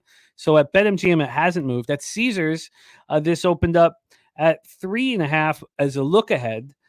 Then on Sunday night was at 4.5, which is where it has stayed. So Bet Rivers opened this up at 4.5, 2 on Sunday night. The look ahead was 4. So but this did get down to 4 at Bet Rivers. About 10 minutes ago. No, an hour and 10 minutes ago. My bad. An hour and 10 minutes ago. Now it's back at 4.5. So we've had really no movement on the side. Let's get into the total. This total opened up at 48.5, got up to 49.5, back to 49, and then up to 51 before there was buyback at 50. We still have a 1.5 point move towards the over. 87% of the tickets and 97% of the cash is on the Green Bay Packers. Wow, I can see why this is appealing to Maddie. 73% of the tickets and 71% cash on the over. And Nutflushan says this game screams under. Let's talk about the Packers. Passing offense, 10th in the league at 227.4 yards per game. Rushing offense, 5th in the league, 155 yards per game. Red zone offense, 18th in the league at 54.2%. And their third down offense, 13th at 40.5%. Pass defense is 15th in the league, allowing 203.9 yards per game. Rush defense, 13th at 114.6. The red zone defense is 20th in the league, allowing touchdowns 56% of the time. And third down defense is 15th, allowing first downs 35.4% of the time. That's a very average defense from the Green Bay Packers and a good offense, but not great at this point. Packers coming off a 24-22 victory at home over the Texans. And going back through the game, I have a ton more respect for the Houston Texans. Jordan Love was 24-33 for 220 yards, 3 touchdowns, 2 interceptions. Romeo Doubs caught 8 passes for 94 yards. I love Romeo Doubs' bounce back from the internal suspension a couple weeks ago. Josh Jacobs ran 12 times for 76 yards, caught 5 for 16, touchdown. The offense was just 4 of 10 on third down, but they were perfect 2 of 2 in the red zone.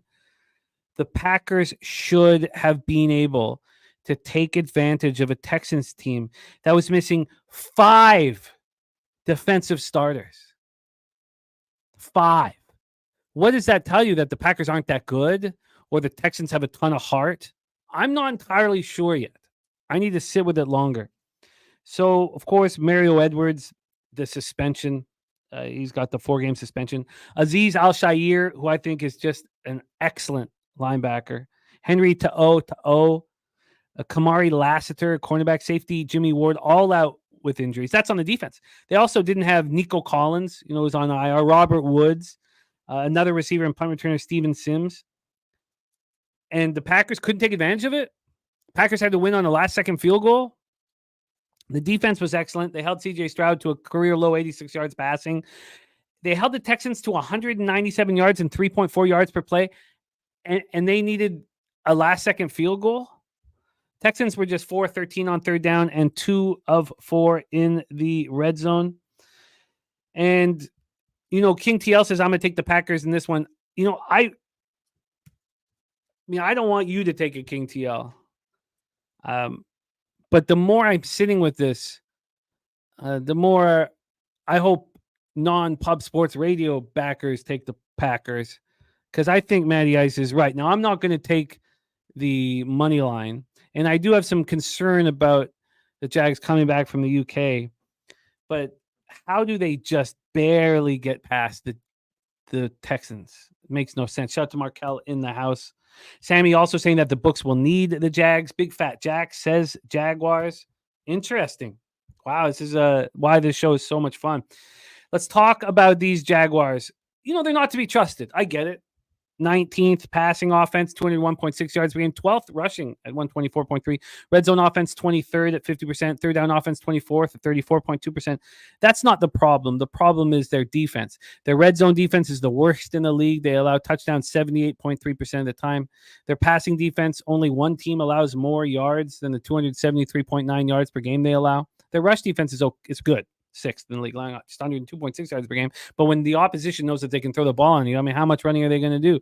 Their third down defense is 26th in the league at 45.1%.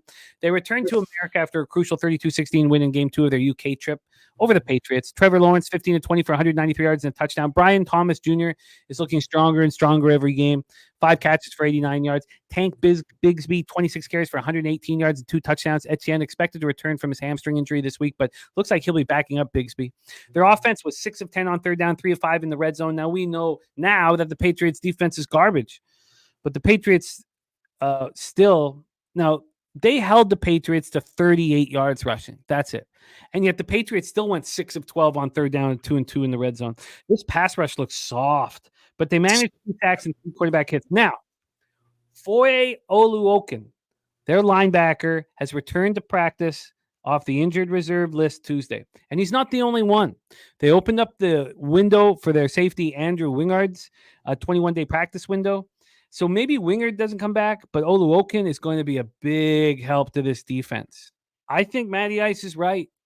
I think I should bet the Jags right after this show. But let's hear what Troy Torrence has to say. Take it away, Packers Jaguars. Oh, this is a tough one for me. This is a tough one. I cannot get there with this Jags defense because they're not equipped at all to handle this Packer passing attack, in my opinion. I mean, I think that the Packers were extremely unlucky to not cover at home against Texas. I know they were kicking a game-winning field goal at the last seconds, but the noise canceled score had a much wider margin of victory. And from what I've seen, I felt unlucky to be on the Packers -3 in the contest, Jimmy. So I was on them too, and I bet him at -2.5. I mean, yeah, it was a tough beat. I think it was actually one of the worst beats of the weekend. And just when I was watching the Pats before I had to turn that shit off, what they were able to do against this Jags defense, it's undeniable, especially with no rushing attack. And they were able to move the ball and put up the points that they did and be as efficient from an EPA standpoint that they were. Just looking at the box score, I mean, it's extremely telling. And just there's just such a huge gap between these two teams. I love what the Packers do on defense because it's different from what we've seen in years past. They do play a very base defense. They come out in almost every single snap, but it never looks the same because the techniques are changed. You see these stunts on both sides of the line sometimes happening at the same time, usually parlayed with a blitzing linebacker, and it's giving teams trouble, a lot of trouble. And I could see our guy, the Jags, with Trevor Lawrence having a little bit of trouble reading that, especially if they cannot generate yards on the ground, which that's where the Packers are vulnerable. So really, if you want to bet the Jags from a matchup standpoint, you want to look at, do you think the Jags can be able to run the football on the Packers? Because that's what it's going to come down to. But here's the problem, Jim. Here's the problem. These lines that open between 3.5 and 5.5, because I have a feeling this line is going to start moving towards the Jaguars. It's going to be the sharp side in this situation. And in that market, when home teams open as 3.5, between 3.5 and 5.5 point dogs, it's not a good situation, particularly when the line's moving towards them. Because when it's moving towards them, they're only 7 and 18 ATS. The sharp action is only 33% ATS. And if it's a high total, the total's greater than 45. The home team is 2 and 8 ATS, 0 and 11 straight up. This would fall into the sharp trap type of spot if we start seeing a 3.5 pop in this game.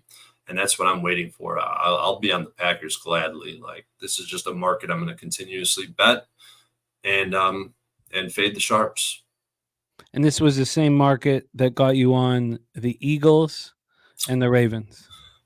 It was a similar market. This is more in line with the Ravens market. If we do see this start moving towards the Jags, but yes, and the Lions also when they were in Dallas. So do you think the Packers just had an off game? 5 starters missing from the Texans defense, and they needed a last-second field goal? Yeah, feel like they kind of have those moments, the Packers, where it's just what I thought of when you brought that up, Jim, is that throw that Jordan Love made out of his own end zone to in the Rams game. He threw a pick six. I think you do see some boneheaded plays out of this Packers team and some interesting decisions with where they throw the ball and how far they throw the ball downfield and short down and distances. Yeah, it was a little bit of an off game, I would say, but it's going to be really hard to have an off game against this Jags defense. Yeah. Yeah. Well, I don't like oh God, I want to bet the Jaguars, and maybe you got me off of it. So you're saying if it stays at 4, if it doesn't go below 3, or it doesn't go below 4, then it's okay within your database? Any line movement from the 4.5, 5.5 range towards the home team has just been complete. It's hard to explain, right? But at the same time, I mean, it gives you the opportunity to bet on better football teams. Like, that's the best part about what I'm doing, in my opinion, is like you could have confidence in making a bet like this because you've seen historically what's happened in these markets is the better team wins, and that these points are not as valuable as we think. Because we know the excuse that we gave the Jaguars in their first game in the UK, and then they looked pretty good in their second game in the UK. And Doug Peterson doesn't feel like he's on the hot seat. Cons made him feel comfortable.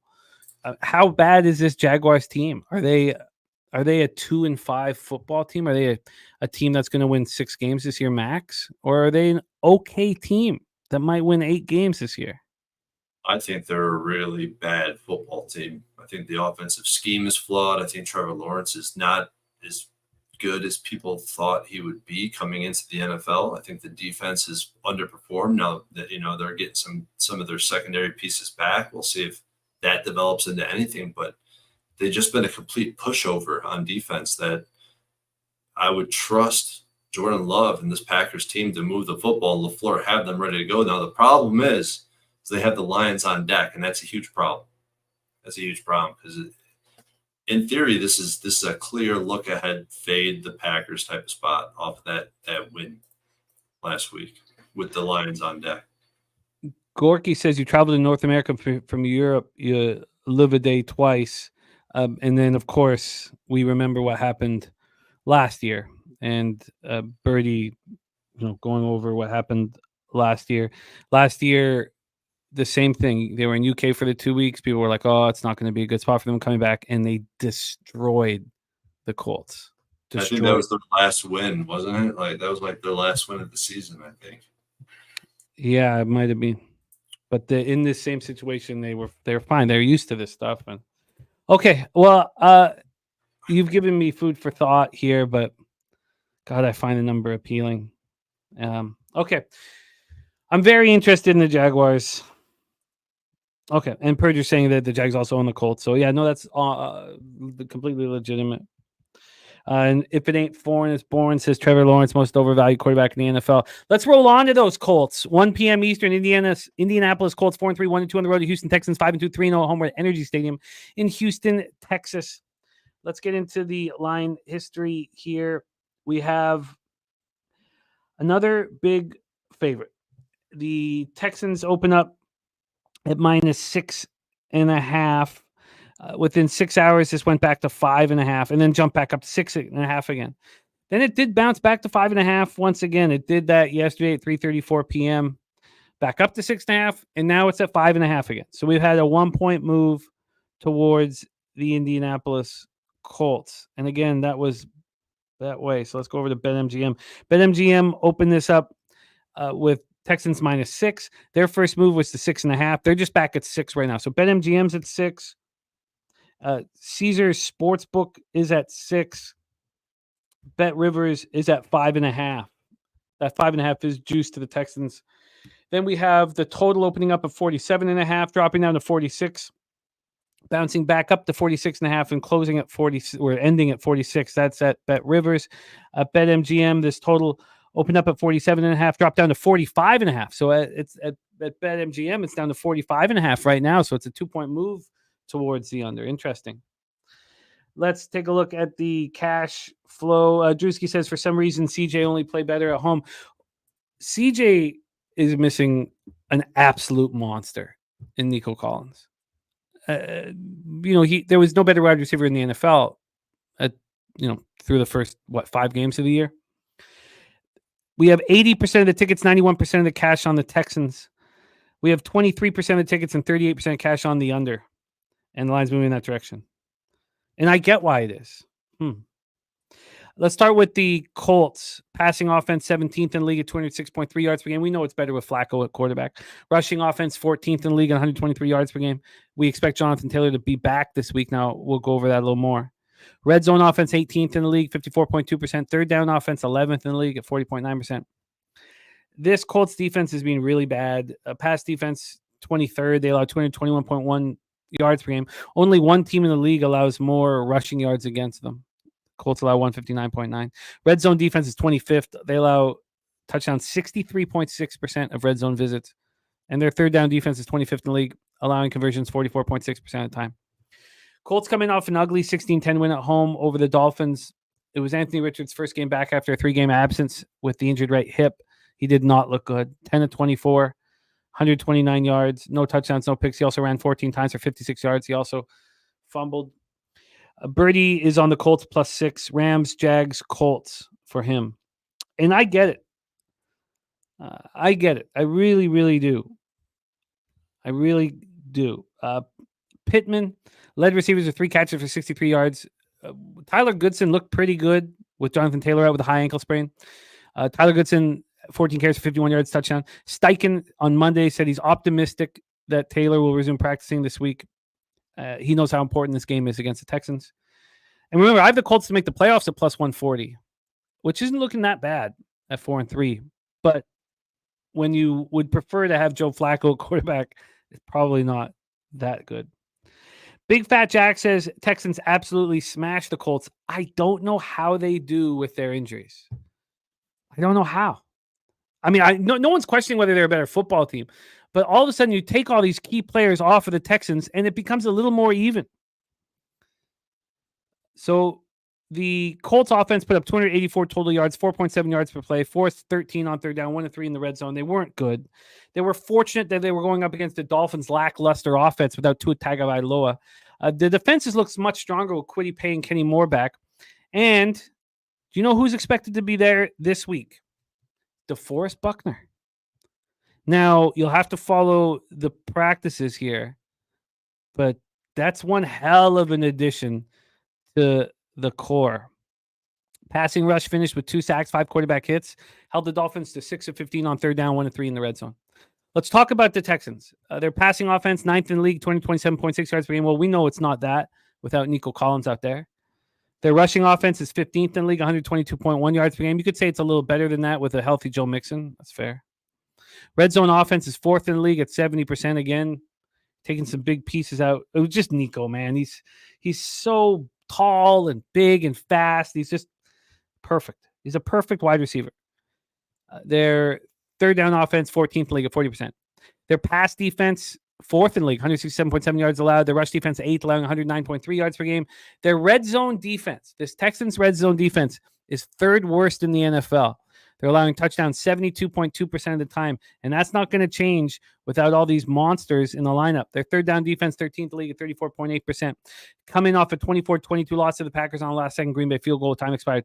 What did it show us? It showed us that the Texans have a ton of heart. Their coach has a ton of heart. It shows us there's a very good football team. When they're healthy, they might be a elite football team.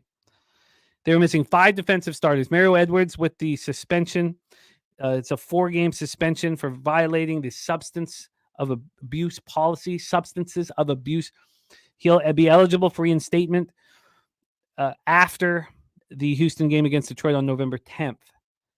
They have Aziz Al-Shair, who you guys know I just think is when he was spying Josh Allen, I couldn't believe how good he was. It was about as good as I see the linebacker handle that spot. Henry To'o is their leading tackler. Cornerback Kamari Laster, safety Jimmy Ward. Now they're used to Laster and Ward out now.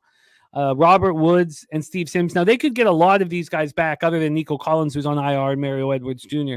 So you'll have to keep an eye on the injury report. The loss snapped the Texans' 3-game winning streak. CJ Stroud was 10-21 for a career low 86 yards.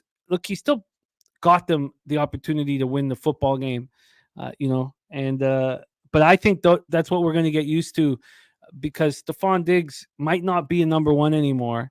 Dalton Schultz led receivers with 115 yards and 2 touchdowns. Couldn't be 115 yards because he only threw for 86 yards. It was 1 catch. He had 1 catch. I forget. I don't know why I have 115 yards. That's a clear mistake here with my note taking. Joe Mixon ran 25 times for 115 yards and 2 touchdowns. That was it. Okay, so Dalton Schultz led with 1 catch, I believe, for 25 yards. And Joe Mixon ran 25 times for 115 yards, 2 touchdowns. Texans were 2 of 4 in the red zone. The defense kept them in it. Pass rush had 3 sacks and 6 quarterback hits. Neville Hewitt and Kalen Bullock had interceptions. Packers did go for 2 for 2 in the red zone because that's what teams do off of them. Look, I'm with Birdie. I want the Colts here. Take it away, Troy. Floor's yours. Let's get it, Jimmy.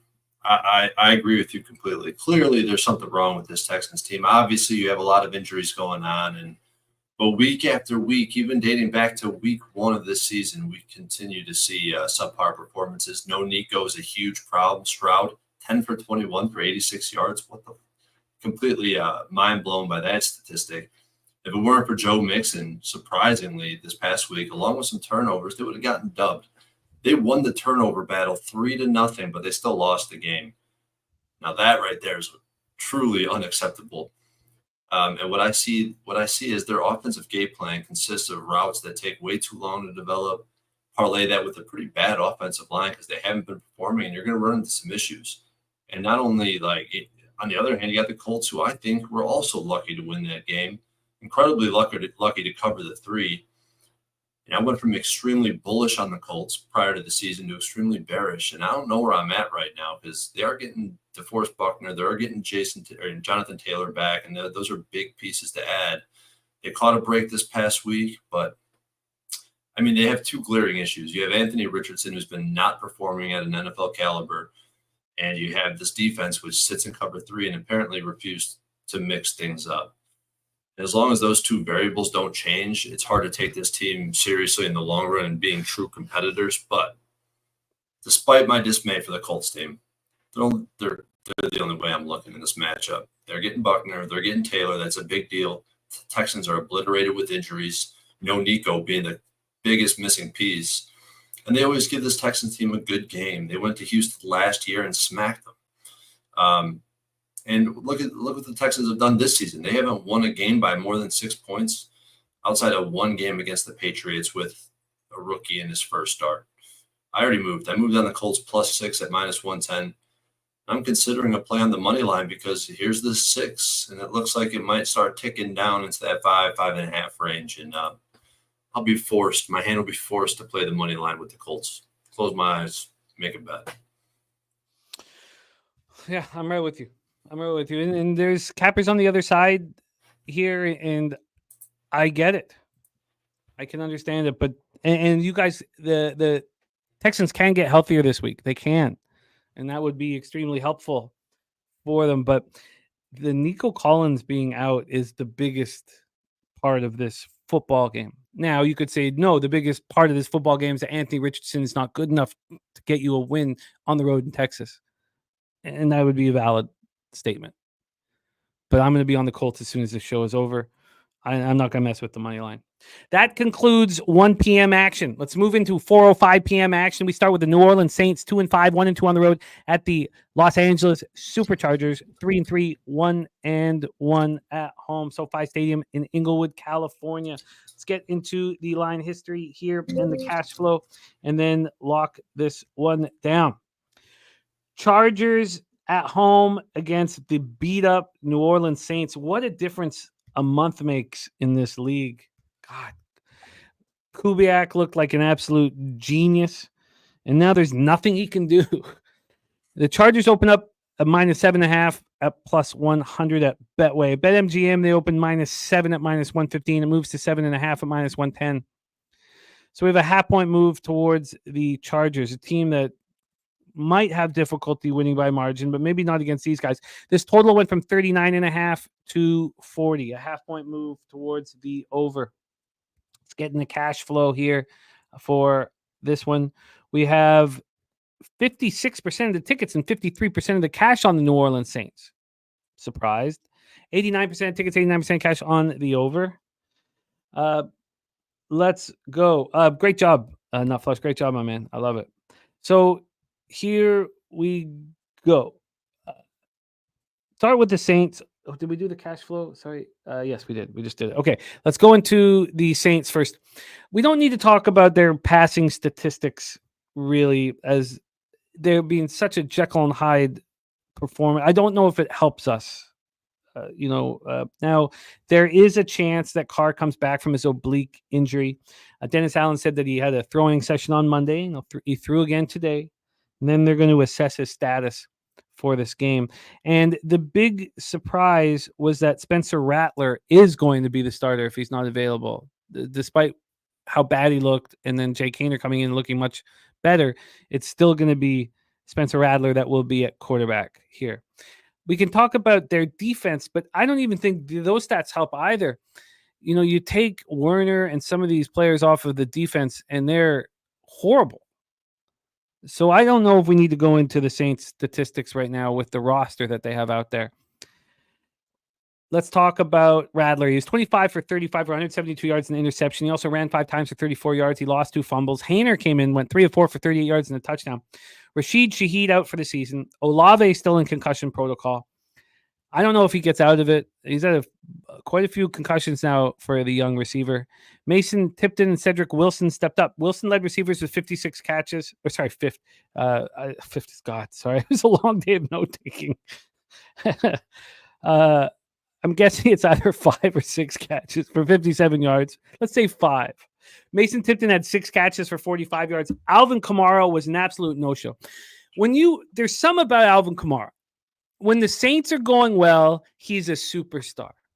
When the Saints are struggling, he is nowhere to be found.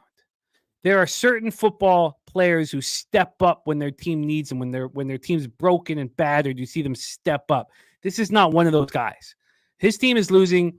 He prefers to be sitting on the bench. Kundra Miller ran 6 carries for 34 yards. Kamara had 7 carries for 10 yards, caught 6 passes for 14 yards. For a second straight week, this defense was horrific. 0 sacks, 0 quarterback hits. I think I said that. I think I already said earlier in the show that only one team had 0 quarterback hits, but there's 2. Broncos put up 389 yards and 6.4 yards per play from that horrific Broncos offense. 2 of 3 in the red zone. Now, they lost McCoy. That's when this all started falling apart, when they lost their center, McCoy. Then they lose Cesar Ruiz, who would be he would be the replacement for McCoy. They lose Taysom Hill. He's missed 3 straight games with rib injury. Pete Werner's being inactive. Then they lose offensive tackle Nick Saldiveri week to week now with a shoulder injury. That they got hurt. He got hurt in the Broncos game. Lattimore had a hamstring injury in the Broncos game, but they say he's good to go. Paulson Adebo is season-ending surgery. Broken right femur in that loss.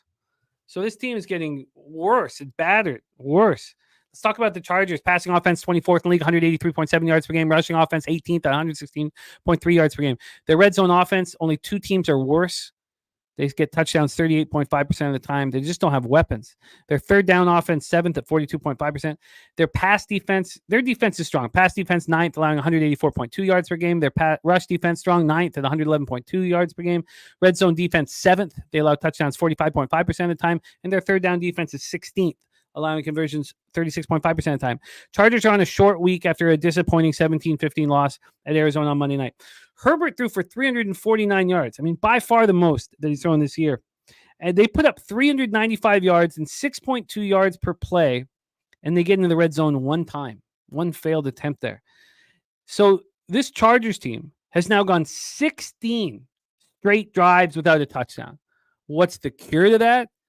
Playing the Saints, I guess. Disley led receivers, 8 catches for 81 yards. Joshua Palmer returned from a concussion to catch 4 for 63. The ground game struggled, 59 yards on 22 carries, but the offense did dominate time of possession, 34-14 to 25-46. Joey Bosa missed his 3rd straight game.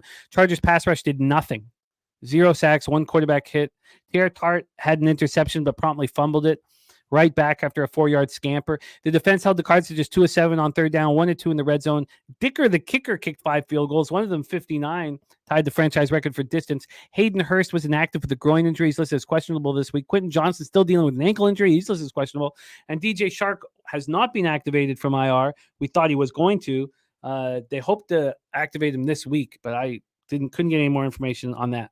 Take it away for us, Troy. Saints, Chargers, SoFi. Yeah, I kind of nailed this one on Sunday, just speaking about the Chargers being beneficiaries of an easy strength of schedule. The offense is so underwhelming as it relates to line yards, the weapons they have at the skill positions. The offense is what it is, man. It's pretty stagnant. It's not very explosive, and it's only getting less than explosive by the week when you start losing some of your explosive players. So, Lad McConkey, he's a great receiver and all, but there's only so much one receiver can do now. He's actually, every week, he's kind of progressively gotten better, man. So he needs to break through for this offense to be anything competitive, seriously competitive in the playoffs. Defensively, this is where the Chargers have been impressive. The best year-over-year improvement. A lot of that has to do with coaching, but it had to parse out, look who they played, man. It's not an impressive track record, if you ask me, based on who they've beaten. And the Saints, do we have to get into them? They have a bad offensive line. The backup quarterback is in. They have injuries all over the place. After week 2, the Saints team was looking like the best team in the NFL. Definitely the high point in the market. I think after 7 weeks, we're looking at the inverse of that. I think this is the lowest point in the market as it relates to price. It's hard to imagine the Chargers are 7-point favorites against anybody, because the route for this Chargers team to win this game is going to be on the ground. And I think the Chargers are going to be able to run the football as they please. But how far is that going to take you? It's going to take you into the red zone. But to be able to put the ball in the end zone, that's a different story, because you could just start. It don't matter how bad your defense is, the defensive players, right? They're still NFL players. If you're putting 11 guys in the box, you're going to have a hell of a time trying to run the ball. So this is a tough spot for me. It's the Saints or pass, in my opinion. I'm not ready to lay any type of number like this with the Chargers. I can't constitute this number. What line change do you think we get if they announce that Carr is in? Where does this line go? No further than 6, I imagine. No further than 6. No, it won't dip below the 6. It'll probably be a flat 6, though. Probably a pick 'em at 6. What about the receiving? You touched on it. I was probably looking something up. What about the receiving options for the Saints team? Are they? Yeah, it's a mess, but I thought Cedric Wilson looked really good, and I think Mason Tipton can do the job. I actually think that both the Bucs and the Saints have some okay options, some legit options after losing their top 2. I think even Bub Means and Tipton, both those guys kind of stuck out to me as being serious threats. Mm-hmm. Oh, well, there was a lot of cappers on Bub props in our live stream. Not much says, I don't think Carr wants any part of being in this until this injury thing is cleared up. I don't think so. I think he wants in. I think he wants to show Dennis Allen, the coaching staff, sort of like Will Levis fighting to get in, that they'll do anything for the team, that they'll run through a brick wall for the team. And, how many times have you watched Derek Carr cry? This guy, he's a pretty emotional player who wants to be there for his team. It's interesting. But yeah, who wants the Chargers to win by margin? 16 straight drives without a touchdown. I can understand not wanting to be involved in this at all. It's still putting together the X's and O's in this game. We need to get some more injury information at this point. Yeah, definitely. Let's roll on. 4:05 p.m. Eastern. We have the Buffalo Bills 5-2, but 2-2 on the road at the Seattle Seahawks 4-3, 2-2, a homer at Lumen Field in Seattle, Washington. 54 Fahrenheit, light rain at this point, 10 miles per hour. It's supposed to be light rain most of the day. Definitely keep an eye on the weather report. Let's get into the line history for this Seahawks Bills game. This is a beauty. This is going to be a fun football game. very interested how this will break down. Let's get into the line history here. We're going to use BetMGM line movements. There's been no movement at all. This came out at 7:36 p.m. with the Seahawks +3 at -110. It's not moved a cent. Caesars has moved it a bit just because they had the look ahead back in May was 2.5. The look ahead the last week was 3 at -115. So they've moved it 5 cents. So yeah, no movement. What am I talking about? Let's just say no movement. From a total standpoint, this opened up at 48.5 and has dropped down to 47. We have a 1.5 drop towards the end. That's a pretty legit drop. We talk cash flow. 60% of the tickets and 85% of the cash is on the Buffalo Bills. 74% of tickets and 90% of cash is on the over. The Buffalo Bills have very pedestrian statistics, and I think we can explain that because the games that they've been winning, they've been dominating. There's been no need for them to push in the second half, and we know that Josh Allen's trying so hard to cut down his mistakes, and now they have, Amari Cooper, which does give them a real legit weapon, but their passing offense 18th in the league, 204.7 yards per game. Their rushing offense 19th in the league, 116.3 yards per game. Their red zone offense, when you have Josh Allen at quarterback, is going to be good. They're 7th in the league, catching touchdowns 67.9% of the time. Third down offense 25th at 33.7. Their pass defense is 17th, 209.1 yards allowed through the air. And then their their pass rush defense is 20th in the league, allowing 132.9 yards on the ground. Their red zone defense, though, 6th in the league, 44% conversion or touchdown rate for the opposition. But their third down defense is not that good. And again, that they're so in control in some of these second halves that they're just not forcing it. So let's talk about Bills coming off an impressive 34-10 victory at home over the Titans. Went down 10-0 early and scored 34 unanswered. 7.2 yards per play. Josh Allen was 21-33 for 323 yards, 2 touchdowns, no interceptions. Keon Coleman caught 4 passes for 125 yards. That's the first receiver that the Bills have had this year to catch for over 100 yards. It's pretty meek. Obviously, they needed Cooper. He looked good, caught 4 passes for 66 yards and a touchdown. He's excited to be there. James Cook ran 12 times for just 32 yards and a touchdown. Ray Davis ran 5 for 41 and a touchdown. Bills finished just 3 of 10 on third down, but they went 4 of 6 in the red zone.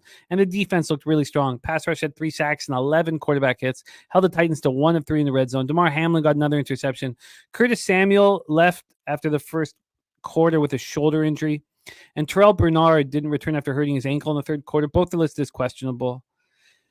Then we go into these Seahawks. Their passing offense is first in the league. And I don't know, Goran, if we can be sure that DK Metcalf will be out. Maybe you have a better answer for the minor MCL sprain. When you were playing football, we were calling it a minor MCL sprain. Do you think going to keep DK Metcalf off the field here? Because they were worried so much about the injury, and it was great news. It was celebration in Seattle for the minor MCL sprain. Do you think that you can play right away with that? For the level of treatment I received at the schools I was at, I would say it's far-fetched to imagine that he'd be playing the next week, especially when you got a team like the Rams on deck. But now we're talking about millions of dollars going into this type of treatment for these NFL guys, so it's a different story completely. But I would say, if I was the coach, if I was him, I'd err on the side of caution and get ready for a divisional matchup next week. That does make a ton of sense. Seattle comes in off an impressive 34-14 victory at Atlanta, step 3-game losing streak. Geno Smith was 18-28 for 207 yards, 2 touchdowns, no picks. DK caught 4 for 99 touchdown before he left the game. Kenneth Walker battled sickness and still carried the ball 14 times for 69 yards and a touchdown, caught 2 passes for 24 yards. Then we have Mac, that's what we were just talking about, the Metcalf injury. Yeah. The Falcons defense bent but didn't break. They allowed the Falcons to go 10 of 17 on 3rd and 4th down. 10 of 17 and still defeated them by 20 points. Crazy. I mean, that's just nuts. They won the turnover battle 3-0. Obviously, that was a big part of it. They also allowed the Falcons to go 2 of 2 in the red zone. Pass rush was strong, 3 sacks, 9 quarterback hits. Julian Love and Kobe Bryant had interceptions. Safety Jarek Reed missed the game with a knee injury, but rookie defensive tackle and first-round pick Byron Murphy returned from his hamstring injury. He'd missed the past 3 games. That really helped that defensive unit. They'd lost 5 players due to injury for the past couple weeks. So here we go. Bills, Seahawks, Lumen Field in Seattle, Washington, with the expectation that DK won't be on the field, but they're very pleased with the information they got as it's just a mild MCL sprain. Take it away, Troy. Bills, Seahawks. I think this number's right now kind of middling, whether DK's in or out. I think he is worth a 0.5 point to the spread because it completely changes the complexion of the defense and what they need to do to get the job done. I love this game. Seahawks coming off a blowout win. They got a divisional matchup on deck. DK's a little bit beat up. I say this every week, but Geno Smith is league average at best. You put him behind this bad offensive line, and it's not a good picture. The Seahawks defense, even at full strength, I believe is overrated. The first thing that stuck out to me in this matchup is something Bertie brought up in the chat last week. Geno Smith excels versus bad pass rushes and falls subject to good pass rushes. And look at what they did this season, right? They're 0-3 versus teams top 10 in the pass rush category. The Lions, the 49ers, and the Giants. The Bills are 6th in the pass rush category. I like the matchup for the Bills secondary, especially if DK Metcalf is out. And what have the Seahawks done that makes you want to back them at this number at 3 right now? Only one impressive win against a quality quarterback in the past 2 seasons. And finally, you have the 3.5 home dog fade. Why stop now? I'm not going to. And the higher the total gets, we're looking at 47s, 48s. This is perfect. I'm on the Bills -3, and I'm going to have them in a money line parlay as well. I love it. I'm going to join you. I love fading them before a divisional game after a spectacular win. I love it. I'm right with you. Troy on the Bills, -3, -110, and I will be joining. Drewski said, shouldn't the Bills be favored by more than -3? No, not at all. You just watched the Seahawks win by 20 points against the good Falcons team on the road, and now this is in Seattle. No, I think this is what I expected the line to be. Personally, is this what you expected the line to be? I mean, this didn't surprise me at all. Seeing this number, I thought this is the right number. I thought this is the right number. I agree. I like that. I like, yeah. If it was 3.5, the Seahawks would get slammed, and they'd have to move it to 3. If this was 2.5, the Bills would get slammed, and they'd have to move it to 3. The 3 just seemed like the right number here. It's the right number, absolutely. Yeah, but I hear you, Drewski. I mean, they're good questions to contemplate. We roll on. Next up for us, 4:25 p.m. Eastern with the Carolina Panthers 1-6, 1-3 on the road. The Denver Broncos 4-3, 1-2 at home at Empire Field, Mile High, Denver, Colorado, 74 Fahrenheit, cloudy, 5 miles per hour. Let's get into the line history here for the Panthers spot. And then we'll take a look at the cash flow. And we are close to the Sunday nighter, getting close. A couple more of the 4:25 p.m. games. So Panthers, Broncos. We have another big favorite here. We're going to use BetMGM line history. This opened up with the Denver Broncos -7.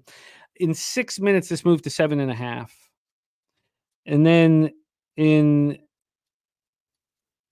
I guess then it took about 36 hours to move to 9. That was this morning. And then this afternoon, it moved to 9.5. So just a big, big move towards the Denver Broncos. From a total scenario, this opened up at 42.5. It dropped down to 41.5. Then it climbed to 43.5. So we have a point move towards the over. Let's go into the cash flow here. So I didn't know about this. Ron Crawford saying the Red Rifle and family were in a car accident today. That's very important information. Yes, involved in an automobile accident, being evaluated by the team, evaluated by medical personnel. Wow, thank you for letting us know. So this came out 4 hours ago. Wife, 3 children, and their dog were traveling west. No one in the vehicle was transported by emergency medical personnel. Well, that's a good sign. No further information was available. So it doesn't sound too bad. But thank you for letting us know. Very, very important information. Thank you. Okay, let's get into the cash flow then for the Broncos spot. We have 77% of the tickets, 77% cash on the Broncos, 21% of tickets, 49% cash on the under, and yet this has climbed. We'll start with the Panthers here. Their passing offense, 28th in the league, 172.6 yards per game. Rushing offense, 23rd at 109. Their red zone offense hasn't been too bad this year. 14th in the league, catching touchdowns 56.3% of the time. And their third down offense is 30th at 30.9%. Their defense has been atrocious. Pass defense, 25th at 223.6 yards per game. It would be last, but teams just run the ball down their throat when they're way ahead. Their rush defense, they allow the most yards per game in the league, 162.1. Saturated says, is Surtain playing? We expect him to, but we have to wait till tomorrow's practice to confirm it. The red zone defense is 28th in the league at 70%. Third down defense is 31st at 47.7%. They come in off just the horrific 47 loss at Washington to a Commanders team that lost Jaden Daniels in the first quarter. They let Marcus Mariota put up 40 points on them. Like, I mean, that's just appalling. Andy Dalton was 11 for 16 for 93 yards, no touchdowns, 2 picks. Jatavian Sanders was their lead guy, caught 6 for 61. No one else caught for more than 17 yards. Chuba Hubbard had 17 carries for 52 yards. The offense had 10 first downs, 180 total yards, and went 3 of 10 on third down. But even though they didn't score a touchdown until the fourth quarter, or didn't get a point until the fourth quarter, it was their defense that was beyond comprehension bad. They've now allowed the most points through 6 games of any team in the Super Bowl era. That's what we're talking about with the Panthers team. The single worst defense we've ever seen, which is nuts. Mariota and the Commanders put up 421 total yards. They went 5 of 10 on third down, 3 of 6 in the red zone. The pass rush finished 1 sack and 2 quarterback hits, and Tommy Tremble was inactive, got a back injury there, tight end. Well, then we have the Broncos. Their passing offense is 29th in the league, 169.9. Their rushing offense is 13th, 124.1. Red zone offense, their scoring touchdowns 52.4% of the time. Their third down offense is 31st in the league. Only one team worse than them. They get first downs 26.4% of the time, but their defense has been very strong. Their red zone defense is number 1 in the league at 35.7%. Their pass defense 5th. They allow 170.7 yards per game. Their rush defense is 10th. They allow 111.7 yards per game on the ground. And their third down defense is 18th at 36.9%. The Broncos are on extra rest and prep after an easy 33-10 victory at New Orleans on Thursday night in Sean Payton's return to New Orleans. Bo Nix was 16 of 26 for 164 yards. He also ran 10 times for 75 yards. I thought when he was running with the ball, there was some okay plays, but I thought he was really bad. The Honey Badger, Tyrann Mathieu, should have had an interception. In like that first quarter, like bounced off his hands and chest. I was not impressed with Bo Nix. I couldn't believe he dropped that pick. I really couldn't believe it. That was a house call. Oh yeah. He's not that good. That's all. He's just, not that good. Troy Franklin led receiver. Now, maybe he will end up being good, but Troy Franklin, the receivers, 5 catches for 50 yards. Javonte Williams had 14 carries for 88 yards, 2 touchdowns. He also had 3 catches for 23 yards. The Broncos combined to run 35 times for 225 yards. The Broncos went 4 of 11 on third down, 2 of 3 in the red zone. The pass rush was dynamic. 6 sacks, 11 quarterback hits. Held the Saints to 5 of 17 on third down, 1 of 2 in the red zone. Nick Bonito has a sack in 5 straight games, and we expect Patrick Surtain to come back from his concussion this week. And there's an expectation that right tackle Alex Palczewski will be good to go with his ankle injury. Take it away for us, Troy. Panthers, Broncos at Mile High. This is another game where I feel like the number's pretty much spot on. I don't know if you'll find a model that'll put this more than a point out of this range, and that's just not enough value to, in any way, shape, or form, taking the dog or the favorite in this matchup. I think the most impressive thing with this Broncos team year over year is what they've been able to do on defense, similar to what the Chargers. I mean, this Broncos team was a pushover last year. They're definitely not that anymore. And I agree, man. Bo Nix is not very good. He can't operate in the intermediate portion of the field at all. He's slow to react to coverage, and any type of blitz is post snap. I mean, you could tell that he's not seeing it correctly. And Gary Payton. Good old Gary Payton continues to put his feet to the fire, man. They want this kid to develop as fast as possible, see what he's made of. And so I guess we could expect some more Bo Nix turbulence, but at the same time, they're up against the worst defense in the history of football, right? It's just like if you put a gun to my head and told me to take a side in this, I don't know if I could even take the Broncos, right? I'd be sitting there waffling with a gun to my head, with the barrel beating down my eardrum. This is a game I'm not going to be betting, Jim. Let's just move on. Yeah, I do not want anything to do with this Panthers football team. It's amazing that, in retrospect, Canales wants to keep the defensive coaches all together because they were so strong last year, surprisingly strong, and then they fall apart this year. It's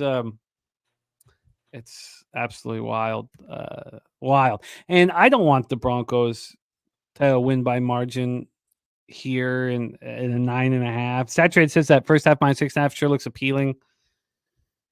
I thought Bo Nix was bad in that easy win over the Saints. I mean, could the Panthers have gone into New Orleans and beat that Saints team with the injuries they were facing? I don't know. But maybe the Broncos win here by 15 and cash for everybody. I don't want to have money on them. Let's move on. 4:25 p.m. Eastern. Kansas City Chiefs 6-0, 3-0 on the road at Las Vegas Raiders 2-5, 1-2 at home. We're at Legion Stadium in Las Vegas, Nevada. You know, in years prior, this would be a spot where I would want the Raiders at home to play the Chiefs tough. But I haven't been able to get there. Now with the O'Connell injury and Minshew knowing that he's starting, let's talk it out here. First, we'll start with the spread. It's a big one. Again, we have a lot of them this week. Las Vegas opening up at +9.5. It took about 11 hours for it to move to 10.5, then back to 9.5. This was going back and forth. 9.5, 10.5, 9.5, 10.5 for the last 2 days. It's at 10.5 right now for Vegas, +10.5, -120. If you want the Chiefs -10.5, you get that at even money. Actually, but that's at Betway. Let me just make sure BetMGM had the same thing. BetMGM has this opening up at 10.5 and moving to 10 and moving to 9.5. Wow. So BetMGM has moved this a point towards Vegas. Caesars has not moved it off of that number and the 10. And Bet Rivers has also just left it at 10 with no movement. That's interesting. So BetMGM has moved this a point towards Las Vegas, but no one else has. This total opened up at 42.5, dropped down to 41.5, and is back at 42.5. We get to the cash flow here. Ron Crawford said Chiefs don't cover big numbers. I know they don't. And they don't, Birdie made such a salient point about how the Chiefs, they don't try to destroy the weaklings in their division, which is interesting. That they destroy the non-conference opponents, but they don't in division. The 80% of the tickets and 69% of the cash are on the Chiefs. So the Raiders have 20 and 31. On the over, we have 86% of tickets and 88% of cash on the over. Now, I know that Ron Crawford was bullish on the Chargers, a +7.5 at home. And so was I. So was I. I don't know how bullish, but I bet it. Ron was bullish. And, the Chiefs played pretty lackadaisical in that one. And we're down 10-0 and won 17-10, and we all cashed the +7.5s. I think that the Chargers at home are quite a bit better than the Raiders are at home at this point, but now you get the 2.5 or 3 extra points. Let's start with these Chiefs. Passing offense, 12th in the league, 221.5 yards per game. Even with all these injuries, I'm going to cash my $500 bet on Travis Kelce under 850.5 yards easily. The rushing offense, 10th at 128.8 yards per game. Remember, spite bets cash at a very high level. I don't know why it is for me, but when I bet out of spite, ROI is nice. Red zone offense, 25th in the league. 25th red zone offense for the Chiefs. They get touchdowns 47.8% of the time. Third down offense, 4th in the league, 45.3%. Sebastian says Raiders are always a pain for the Chiefs. No, it's not about. I've never been into his girlfriend Saturated, but I am jealous of his life with her. Not jealous of her physically, but the cash. Pass defense, 20th in the league. They allow 215.7 yards per game. Their rush defense is 4th. They allow 90.5 yards per game on the ground. Red zone defense, 9th. They allow touchdowns 47.4% of the time, and their third down defense 10th, 32.9%. Every time I do their statistics for their defense, it's not as good as I think it is from my eye test. The Chiefs coming off a 28-18 victory at San Francisco. They stay perfect on the season. Mahomes was 16 of 27 for 154 yards, no touchdowns, 2 interceptions. He also ran 5 times for 39 yards and a touchdown. Back-to-back games without a touchdown pass from Mahomes for just the second time in his career. You know, it's funny how underwhelming the Chiefs have been this year, and they're 6-0. Perfect. Noah Gray led receivers with 4 catches for 66 yards. No one else caught for more than 22 yards. They ran for a season high 184 yards and 4 touchdowns. It's the first time since 2018 playoffs against Indianapolis that they've run for 4 touchdowns. Kareem Hunt ran 22 times for 78 yards and 2 touchdowns. They were in complete control of the game. 8 of 14 on third down, 4 or 5 in the red zone. That's how you win football games. Had the ball for 35 minutes and 4 seconds. That's how you win football games. The defense was excellent. They pick off Purdy 3 times, held the 49ers to 2 of 11 on third down, 2 of 4 in the red zone. The pass rush had 1 sack and 6 quarterback hits, but they now have lost cornerback Jalen Watson. It's a long-term injury. I'll figure out how long, but I think he's done for the year. I'd have to double-check that. Juju Smith-Schuster also dealing with a hamstring injury. He's listed as questionable. And yes, Ron Crawford says we lost Jalen Watson. That hurts. So we roll into the Raiders. Passing offense, 16th in the league. They get 211.1 yards per game. I don't see that happening when I watch them. Their rushing offense has been so weak. It's better now. It's been better of late, but still just 85.6 yards per game. Red zone offense, 11th at 58.8%. Third down offense, 28th in the league at 31.1%. Their pass defense is 8th, 180.1 yards per game, but their rush defense is poor. They allow 136.7 yards per game. David Redling, looking at Brock Bowers' receiving yards over, says, what a stud. He is a monster. Red zone defense, 21st in the league. They allow touchdowns 60% of the time, and their third down defense is 2nd in the league. 2nd. They only allow first downs 28.9% of the time. Raiders coming off a 2015 loss at the Rams in their first game since the Devontae Adams trade. O'Connell was 6 for 10 for 52 yards, no touchdowns, no interceptions before he fractured his thumb. He's been placed on the IR. Minshew replaced him. He went 15 to 34 for 150 yards, 54 yards, no touchdowns, 3 interceptions, and lost the fumble. It was horrific. So the Raiders have signed Desmond Ridder off the Cardinals practice squad to back up Minshew. Trey Tucker, of course, was a college target of Ridder, so should help the adjustment process. Trey Tucker and Ridder, good buddies.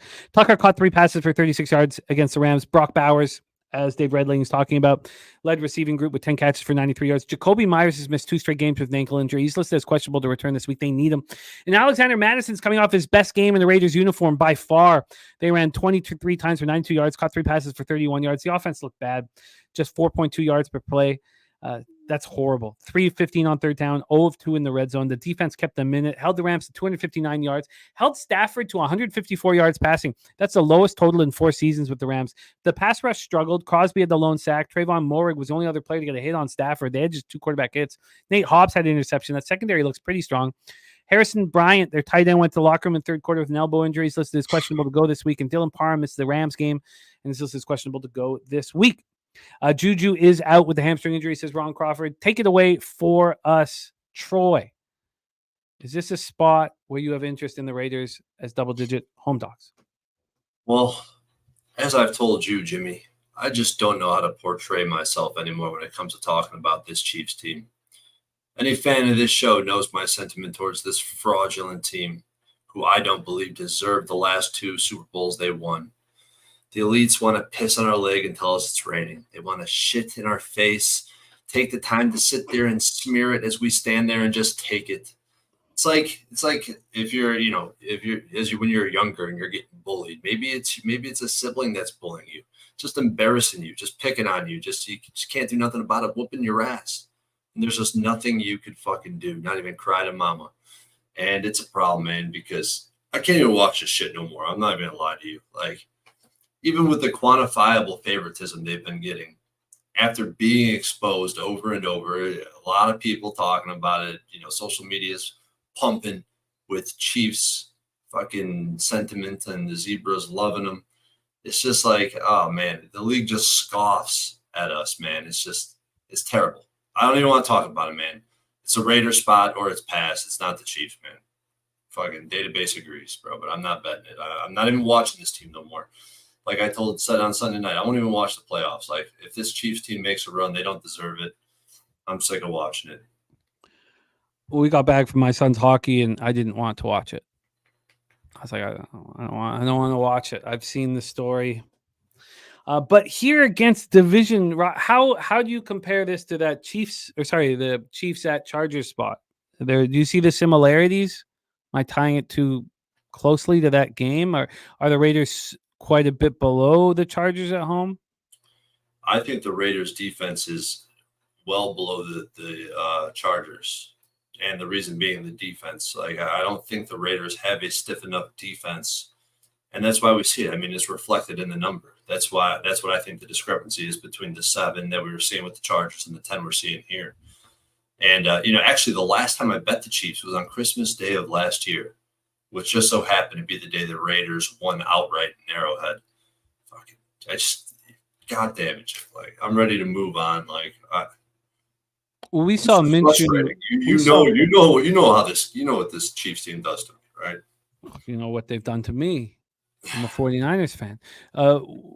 We saw Minshew roll into Charm City and beat the Ravens. Do you think Minshew has a possibility of a bounce back and can keep them in this game? Absolutely. Sammy Culmer bringing up the point of the Raiders trolled Mahomes in the summer, and he said that he would deal with it. Says that he's got motivation here. Do you think that? And they won outright in Arrowhead. Yeah.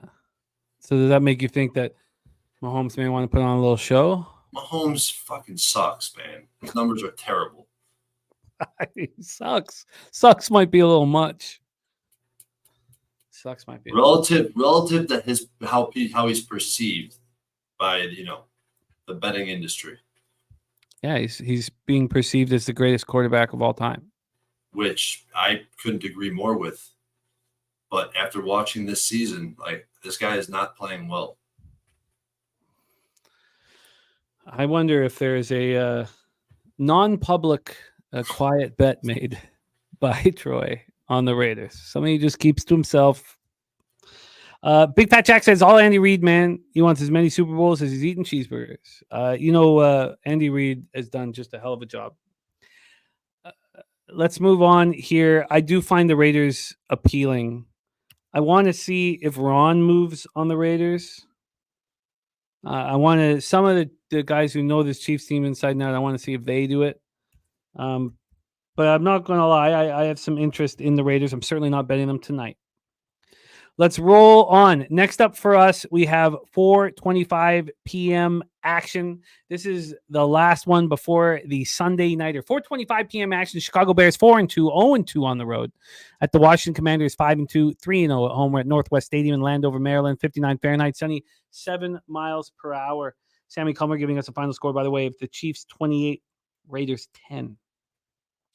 Let's get into the line history here of the Bears Commanders. And of course, we have the Jaden Daniels injury hanging over this.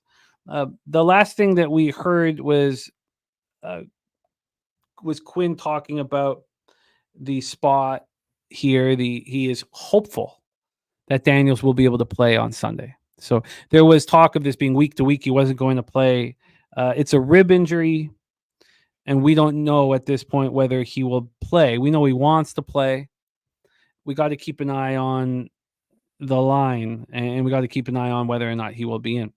Let's go through this line history right now. I imagine not all books have this up, but 365 has it up. Bears -1.5 here.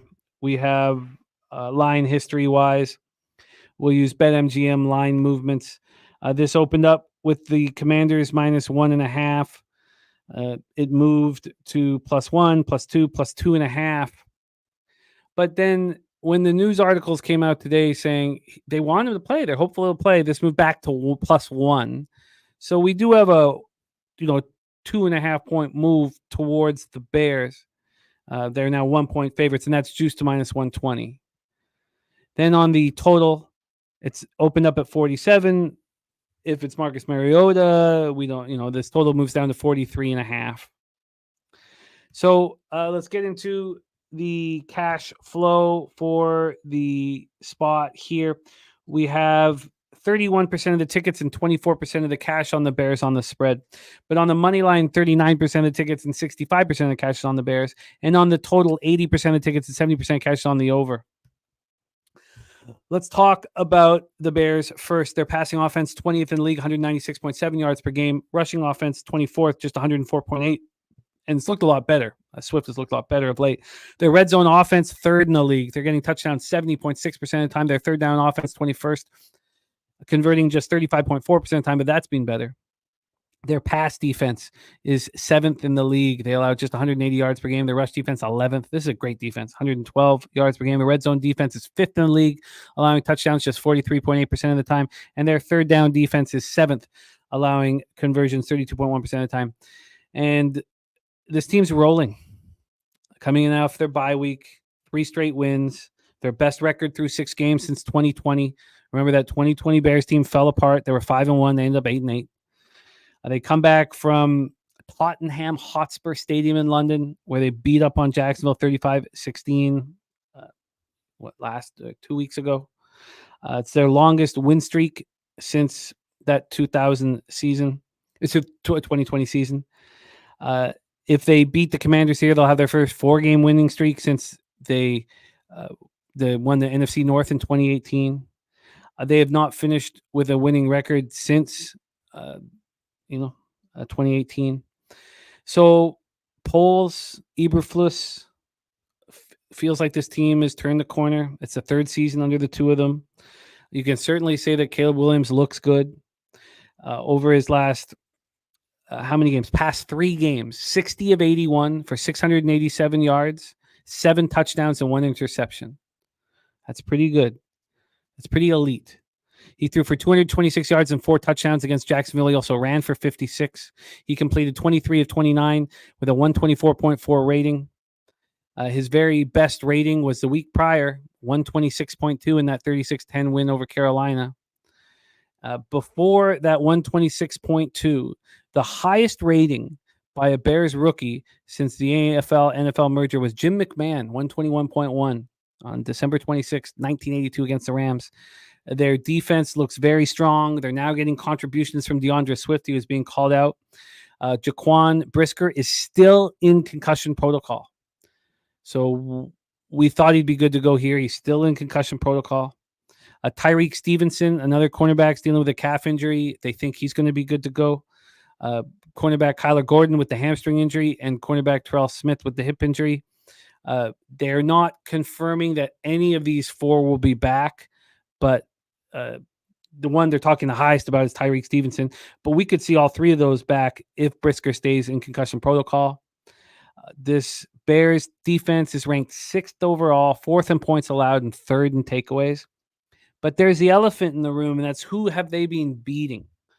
The 4 wins that they have this year have come against teams with a combined 7 of 20 record, and their 2 losses come to teams with winning records. Colts 4-3 and the Texans 5-2.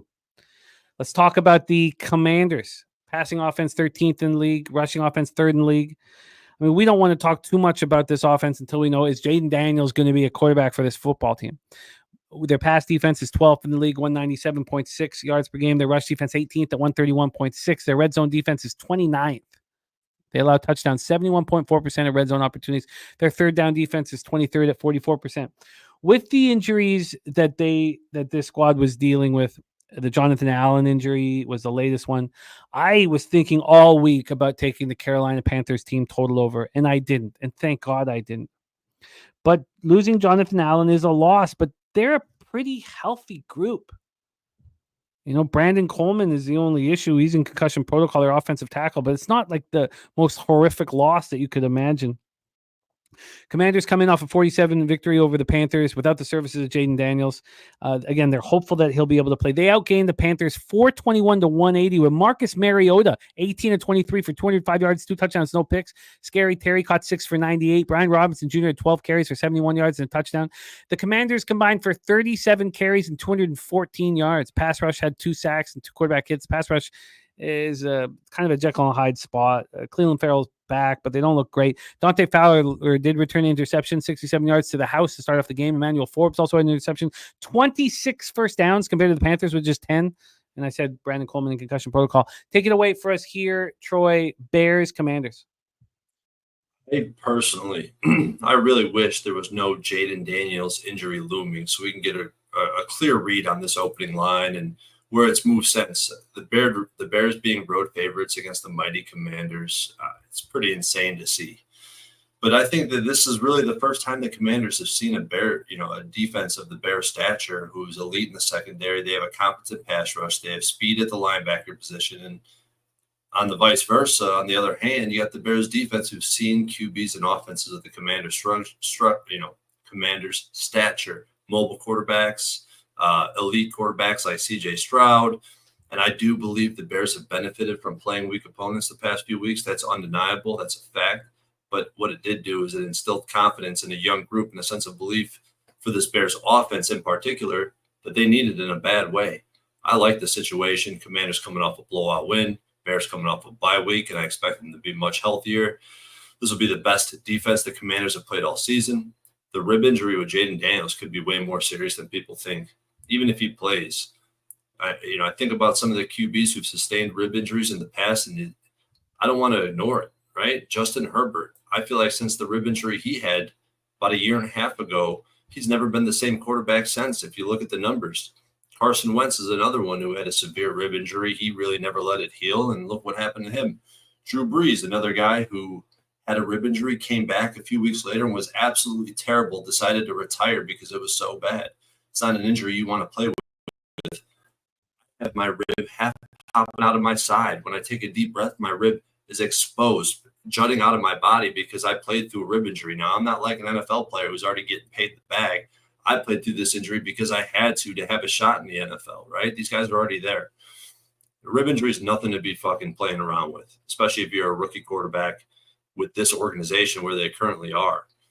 I'm on the Bears. I took it at -2.5. I said I'm going to be riding this team like the Browns did last year. With this defense that I think is still undervalued and an offense that has really high upside relative to, where they're at in the marketplace right now. Now, the one thing that does concern me about the Bears and what they've put on film so far is that Caleb Williams is terrible throwing the ball at 20+ yards. He cannot connect. They got to fix that. They got to do something to get him going downfield. But yeah, I'm on the Bears -2.5. That makes sense. What do you think happens with this line when they announce Mariota starting? When? I think it's already kind of built in. I think we'll just see a flat 3.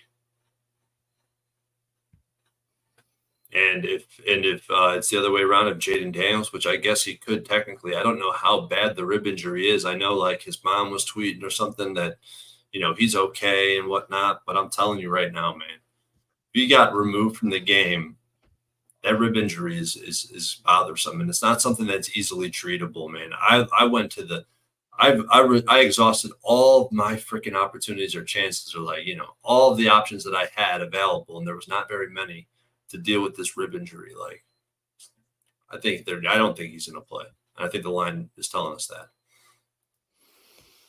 A lot of guys here in the chat don't think he's going to play either. Great breakdown, Troy, on the Bears -2.5 at the Commanders. Bears coming off their bye week. Let's roll on.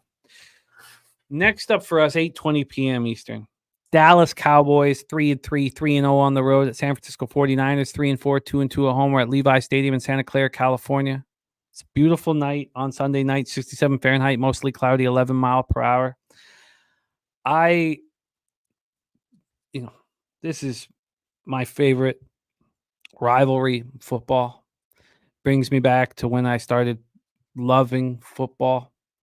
And the state of these two football teams is heartbreaking. Now, I don't care if the Cowboys are in a bad state, but watching these injuries mount for the 49ers, the good thing is I don't have a future on them. Not one bet, just like last year. Nothing on the 49ers.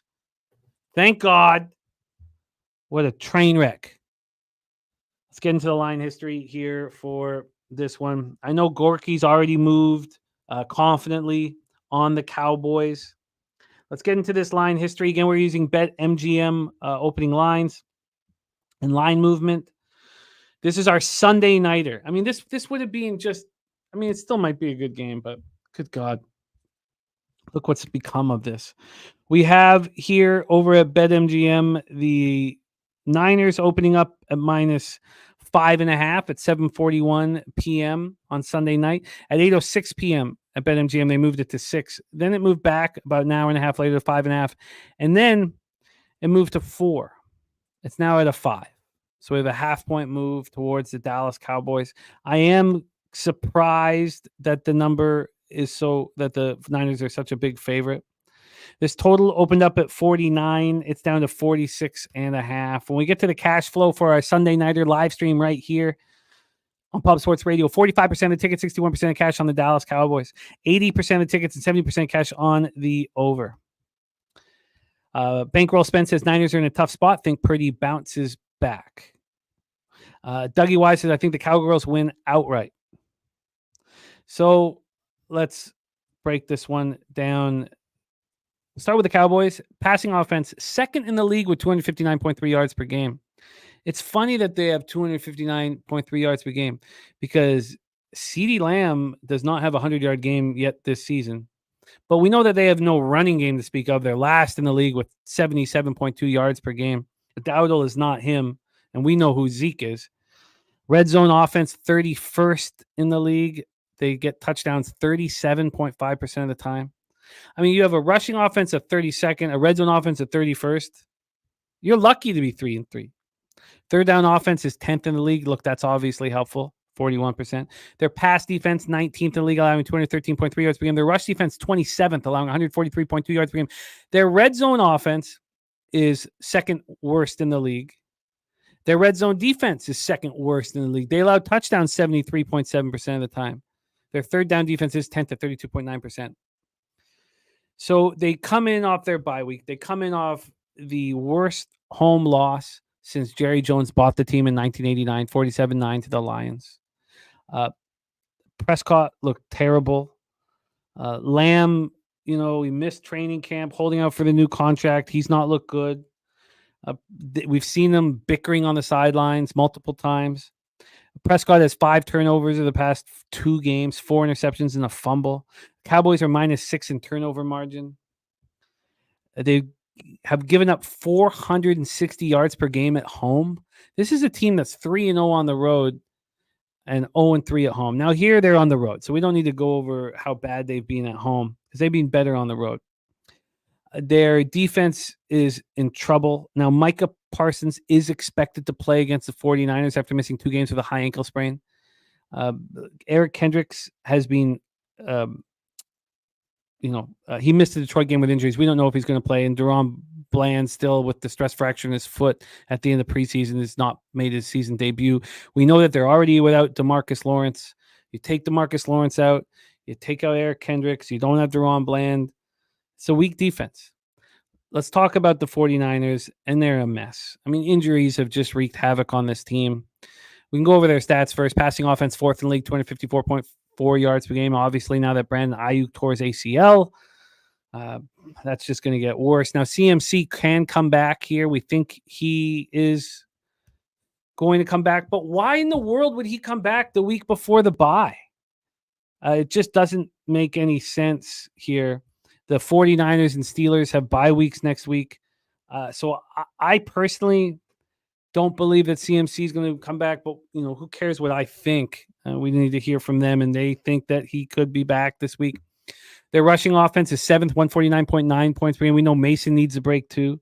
Their red zone offense has struggled all year, 27th in the league, 45.2%. Their third down offense is 8th in the league at 42%, being good. Pass defense, 16th. They allow. Look at this defense. Remember, now this is injuries, and we've talked about the injuries for the 49ers defense, and it's awful. It started with Ambry Thomas, and the forearm injury in August. Then you lose Javon Hargrave with the tricep injury. You lose Talanoa Hufanga. Yetur Gross-Matos' knee surgery has been gone for a while. So you lose Dre Greenlaw. He hasn't been there all year. So it's just, you keep taking, you keep taking away from this defense, and now they're bad. Their pass defense 16th league, allowing 205.1 yards per game. Their rush defense is 12th, allowing 112.9 yards per game. Their red zone defense is 23rd in the league. They allow touchdowns 60.9%. And this is the elephant. It's their third down defense is 27th in the league at 45.6%. I just don't remember. Big Fat Jack, they have a bye next week. Yeah, so I mean, I don't see why they'd bring back CMC, but they coming off a 2018 loss at home to the Chiefs, lose Ayuk. Purdy goes 17 for 31 for 212 yards, no touchdowns, 3 picks. He also ran 8 times for 27 yards. Kittle had 6 receptions for 92 yards. Mason had 14 carries for 58 yards, 2 of 11 on third down. The pass rush finished with 2 sacks, 8 quarterback hits. Diomandor Lenoir and Khalil Davis each had picks, but the Chiefs went 4-5 in the red zone. Now Ricky Pearsall made his debut 50 days after being shot. It's important to have him out there because Juwan Jennings missed the game with a hip injury. Deebo Samuel only played 4 plays because of this illness. Now he is out of the hospital already, but I don't think he plays this week because they got the bye next week. Take it away, Troy. This game is messy with all of the injuries. Can you make sense of it? It is our live stream on Sunday night. Floor is yours, Cowboys, Niners, Santa Clara, California.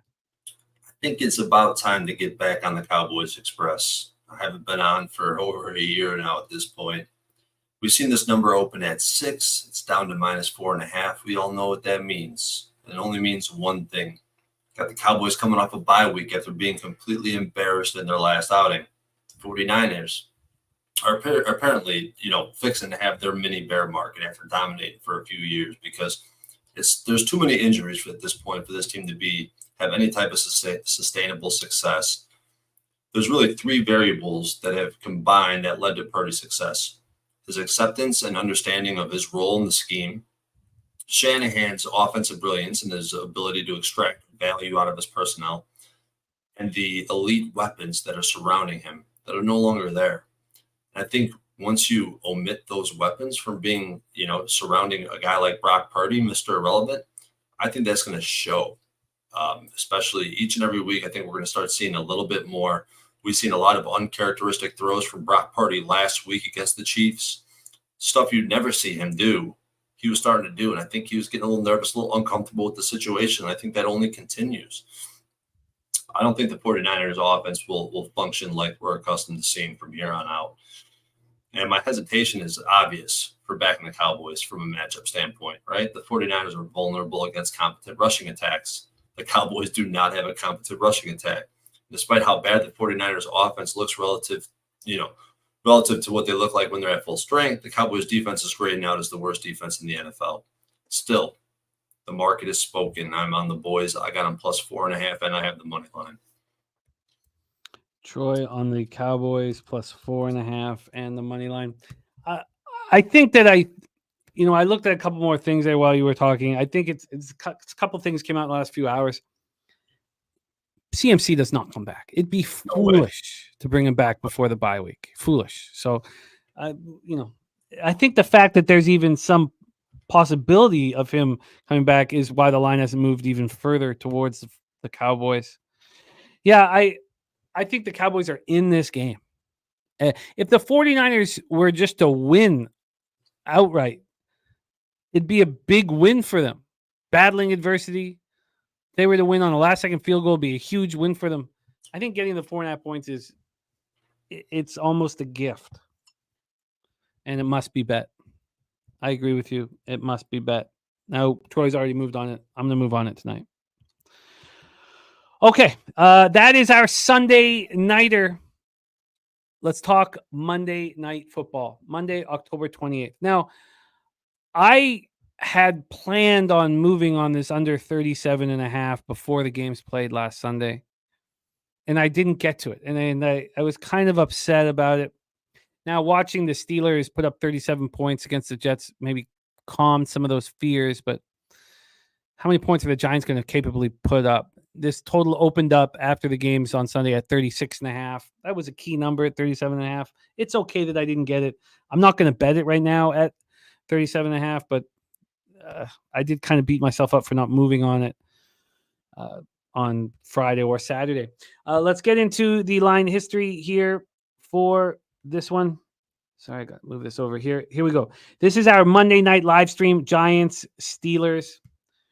we have at BetMGM right now, the Steelers opening up at -5.5, moved to 6, then it moved to 6.5 yesterday morning. Then it came back to 6. And then today at 2:11 p.m., it moved to 6.5. So we have a 1-point move towards the Steelers with the Russell Wilson's impressive performance. This total opened up at 36.5, moved to 37.5. I didn't realize it had done that. It wasn't available at 37.5 in any of my books, but BetMGM will become one of my books soon. And now it's back at 36.5. So we've had the move back to the number and a 1-point move towards the Steelers. Let's take a look at cash flow. This is our final game here of a week 8 card with no buys. 86% of the tickets, 89% of the cash on the Pittsburgh Steelers. Very public. 7% of the tickets, but 66% of the cash on the under, and it's 36.5 now. Let's get into the X's and O's. We will start with the New York Giants. 50 Fahrenheit clear, 4 miles per hour at Acrisure Stadium in Pittsburgh, Pennsylvania. The passing offense for the Giants, 23rd in the league, 189.1 yards per game. Their rushing offense, 25th, 101.6. Their red zone offense is 29th, only getting touchdowns 42.1% of the time. And their third down offense is 22nd, converting 34.7% of the time. It's a bad offense. Their pass defense is 6th, 179.4 yards allowed per game. Their rush defense is 25th, 138.1 yards per game. Their red zone defense, 13th. They allow touchdowns 53.3% of the time. And then the interesting part is their third down defense is 3rd. They only allow conversion 30.1% of the time. What a horrific performance at home. The Giants' horrific performances at home have been happening all year, but they found a new low in their 28-3 loss to Philadelphia. They're winless in 4 games at home, and they've scored 1 touchdown. In this one, they put up 119 total yards. And I said it earlier when we were talking about the Eagles, but 2.2 yards per play, Troy, is the lowest number I've written in our 2 years working together. Saquon Barkley, 2nd overall pick by the Giants in 2018, ran for 176 yards, a touchdown in his first meeting against his old team. 4th most yards in Giants history, 5,211 Barkley had. 47 touchdowns. They could have used them. Danny Dimes was 14-21 for 99 yards. He was replaced late by Drew Lock. Lock was no better, 3 for 8 for 6 yards. Also fumbled twice. Was fortunate not to lose either of them, but looked like an ass clown. Malik Neighbors returned from his 2-game absence with a concussion with 4 catches for 41 yards. Tyrone Tracy and Devin Singletary combined for 11 carries and 41 yards. That's how they fight back against Saquon. Offense was 3 of 14 on third down, 0-1 in the red zone. The defense tried to keep them in it, but was on the field way too much and just eventually wore down. But this defense was good. They held the Eagles to 1 of 13 on third down, but allowed them to go 3 of 3 in the red zone. Quarterback Cordell Flott left the game in the first half with a groin injury. Backup linebacker Ty Summers injured an ankle in the punt coverage, did not return for the second half. And Adoree Jackson missed this game with a neck injury. He's listed as questionable this week. The Steelers, I don't know if let's not talk about their passing offense and statistically throughout the year because it seems different. Russell Wilson just threw for 264 yards. So let's wait on that. Their rushing offense, 9th in the league, 134 yards per game. Red zone offense, not very good, 54.2% success rate. Their third down offense, 17th in the league. They get conversion 38.5% of the time. And their defense, their pass defense has not been very good this year. They're allowing 217.3 yards per game, but the rush defense is 3rd, allowing just 81. Their red zone defense is 4th, allowing opponents to score touchdowns 42.9% of the time, and their third down defense is just 14th at 34.9%. They come in off a big 37-15 victory at home over the Jets in Russell Wilson's first game as a Steeler. Wilson threw for the 2 touchdown passes, 264 yards, 16-29. George Pickens caught 5 for 111 yards and a touchdown. Najee Harris ran 21 times for 102 yards and a touchdown. They put up 409 yards, went 4 of 6 in the red zone. They topped 30 points in consecutive weeks for the first time since early in 2020. Pass rush had 1 sack. They did get 8 quarterback hits on Aaron Rodgers, but they haven't been getting a lot of sacks this year. Held the Jets to just 323 yards. Maybe it's not just, but to 323 and just 3 of 10 on third down. Beanie Bishop had those 2 interceptions, and their defensive tackle Montravius Adams left in the first half with a knee injury. He's already being announced out for this week. Dante Jackson left in the first half with a shoulder injury. Tomlin said today that it's minor and that he should be available on Monday night. Tomlin also said that Herbig will not play Monday versus the Giants, and either will their center, Zach Frazier, with the ankle injury. He is out. Take it away for us here, Troy. Our Monday nighter Giants, Steelers, and Pittsburgh, Pennsylvania. Yeah, my gut instinct is telling me to play the Giants in this spot after the blowout loss and the Steelers obviously getting the blowout win. But then you dig a little bit deeper. You look at what they just did last week. You look at Daniel Jones against this defense. Look at Daniel Jones in prime time, and it only paints one story, and it's not favorable for the Giants. I know I'm going to be moving on this game in some way, shape, or form. But where the market currently sits, I would rather watch it play out because it's hanging around a key number, in my opinion. And I thought it was funny, though. The Steelers' best offense with Russ under center is a moonshot 50-50 ball to Pickens. I really think that that's going to be a large portion of the Steelers' offensive scheme with Russ under center. And I think the Giants' pass rush is very live in this game. Giants' defense is much, much better than the Jets' defense, and it's honestly been pretty surprising to see the Jets' defense work. Listen, I'm just going to let this market mature, and I'll make my bet according to what the market says, because the Steelers are another team that I always feel like I have a strong opinion on, whether it's buying them or fading them, and I'm never right. So I just got to be careful with some of these teams, including the Steelers. So if it stays at 6.5, you're off the Giants. If it moves to 5.5, you're on the Giants? I think even a 6. I think if we're closing at 6, I think it'd be showing favor towards the Giants. But I just, I don't really have a strong feel in this spot, regardless. Even if we were to move I can't see this market dipping below 6 at this point. What do you make of the Steelers pass rush, the vaunted Steelers pass rush, which just doesn't seem so dangerous this year? We thought Highsmith coming back was we'd see it again, but we really didn't. Is Andrew Thomas going to be there at left tackle to save the day? I mean, I think so. I think so too. He's a huge piece. He's a huge piece on the blind side. No, he's done. They just put him to IR. He's done.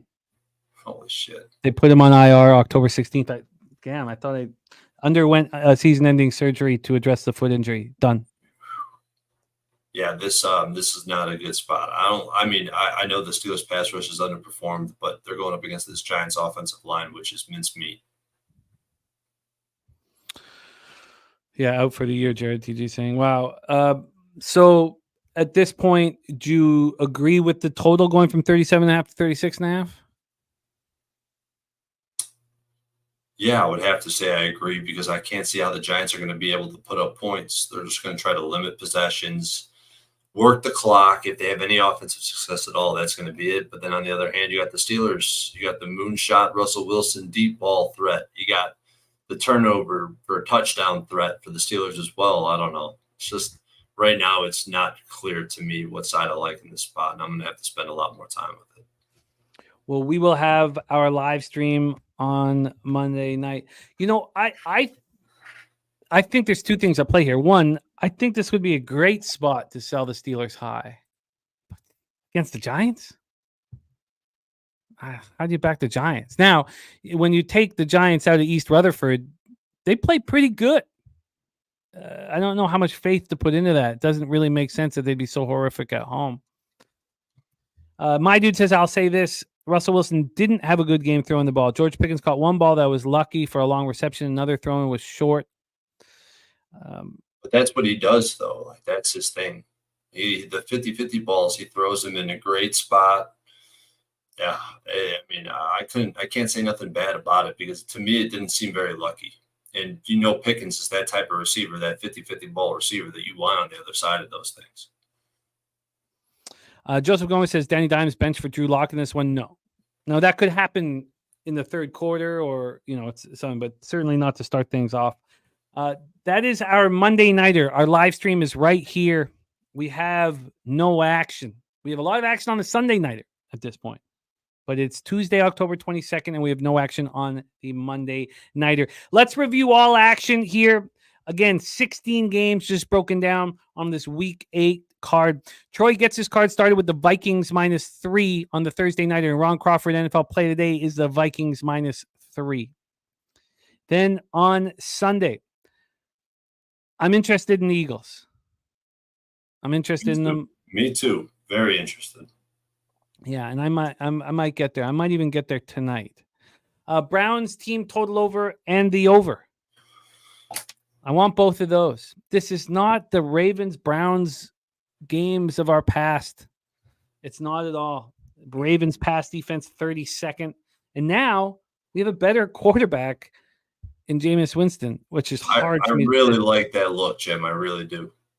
Yeah, I do too. I'm going to move on it tonight. So then we have.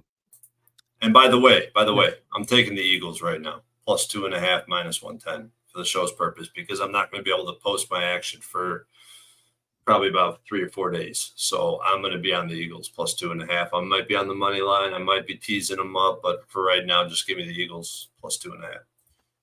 You are locked in, my man. Then we have the next spot on the board. You know, I know I'm going to be alone on an island on this, but I think that Levis has a good football game if he plays. Now, I don't know if he will. I don't know if he surely will allow him, but after watching Mason Rudolph struggle, I think that this Lions spot here after that huge win against the Vikings. Now, maybe I don't bet it, but it's Titans or nothing. It's Lions team total under as a possibility here. Maybe I just do that. Maybe I only move on the Lions team total under. I know that I'll be alone on that one. And then the Dolphins. I'm going to bet the Dolphins tonight. I think Tua plays, and I don't fear Arizona. And that was a tough game, and they have a short week. Then the Jets team total over and the full game over. I don't know if I bet both, but I'm going to bet one tonight for sure. And against the Patriots, maybe I bet both. Then I have interest in the Bucks, and everyone's going to be on the Falcons. I'm going to wait on this. Then the Jaguars. I would like to bet. Unfortunately, Troy's database is. Look, Harold Williams. I know no one's going to approve of it. I'm not. I know everyone's going to be against it. I get it. That's fine. I understand it. And I know you're only trying to help, Harold. I know you want me to succeed and you're my friend, but I expect that no one's going to like it. And that's fine. I want the Jaguars. It doesn't fit into the database. Am I just going to forget the database at this point? I don't know. I'll think about this tonight. Then Troy's on the Colts plus 6. I want the Colts as well. I'm going to move on that tonight. Then the Saints, Chargers, there's no action for us. Troy's on the Bills minus 3 at minus 110. I'm joining him tonight. And then Panthers, Broncos, no action. Certainly not going to move on the Raiders tonight, but kind of be watching it, that spot. Then Troy's on the Bears minus 2.5. I want to get in on that right away. And then Cowboys plus 4.5. Troy's on the Cowboys plus 4.5 in the money line. I want to get on the Cowboys. Plus the points. I'm not going to take money line. That's going to be my biggest bet of the week, most likely. So this will be one of those spots. You get the 4.5. You get even if it goes up to 5.5, I'll buy it to 6. I'm going to find more ways to get on this to reflect my record because I got a lot of money on the 4.5. I'm excited. I'm excited about it. And then we have no action for the Monday Nighter. This was as difficult, not action-wise. I see a ton of bets I want to make, but just the preparation for today's show was so difficult. So many injuries, so many games that I wish I had an extra 12 hours, to sit with for longer. This was as hard of a day of capping as I can remember in my career, honestly. I'm exhausted. And if I had to make actual notes on it and be able to present that, geez, Jim, that's a lot. That is a lot that you're doing. It was difficult. And good God, do I want to see fucking fruits from this labor, man. The value that brings, being able to go back and reference this show throughout the week is just, it's second to none, man. I mean, you got to have a lot of respect because what that note sheet that you present here every week is worth a lot of money, brother. Oh, well, thank you. I love capping with you, and we cap differently, and I think it works together. And I love all the insights from the cappers in our chat. It means so much. So thank you all in the chat. AOD, I'm That Heat, Jared TG, Harold Williams, Blue Numbers, Top Set, our guy Saturated. Thank you guys. If it ain't foreign, it's boring. Thank you. Dougie Wise, Big Fat Jack, Birdie, our guy Slatsy is in Vegas right now. I hope he's crushing it there. My dude, thank you guys all, man. Truly, we have nothing without you. Narissa, thank you for rocking with us. Bankroll, Spence, We have truly nothing without you guys. Gorky, my guy. So truly thank you guys for supporting the show. We have nothing without you. And we have nothing without Jose. Jose works his ass off for us and for the channel. So thank you, Jose. I know you got a late night ahead of you. And then you have Betting with Bouquet at 11 a.m. Must check out Betting with Bouquet as well. Troy, my man, I love watching you climb. These last couple of weeks have been monstrous. I expect another one for you. I know you'll be in the black in no time. Can you please give us some final words and lead us into week 8 action? All I want to say is just credit to what you're doing, Jim. You're fucking killing it, man. Thank you for bringing the information. Pub Sports Radio, the best community out there. Let's get that cash.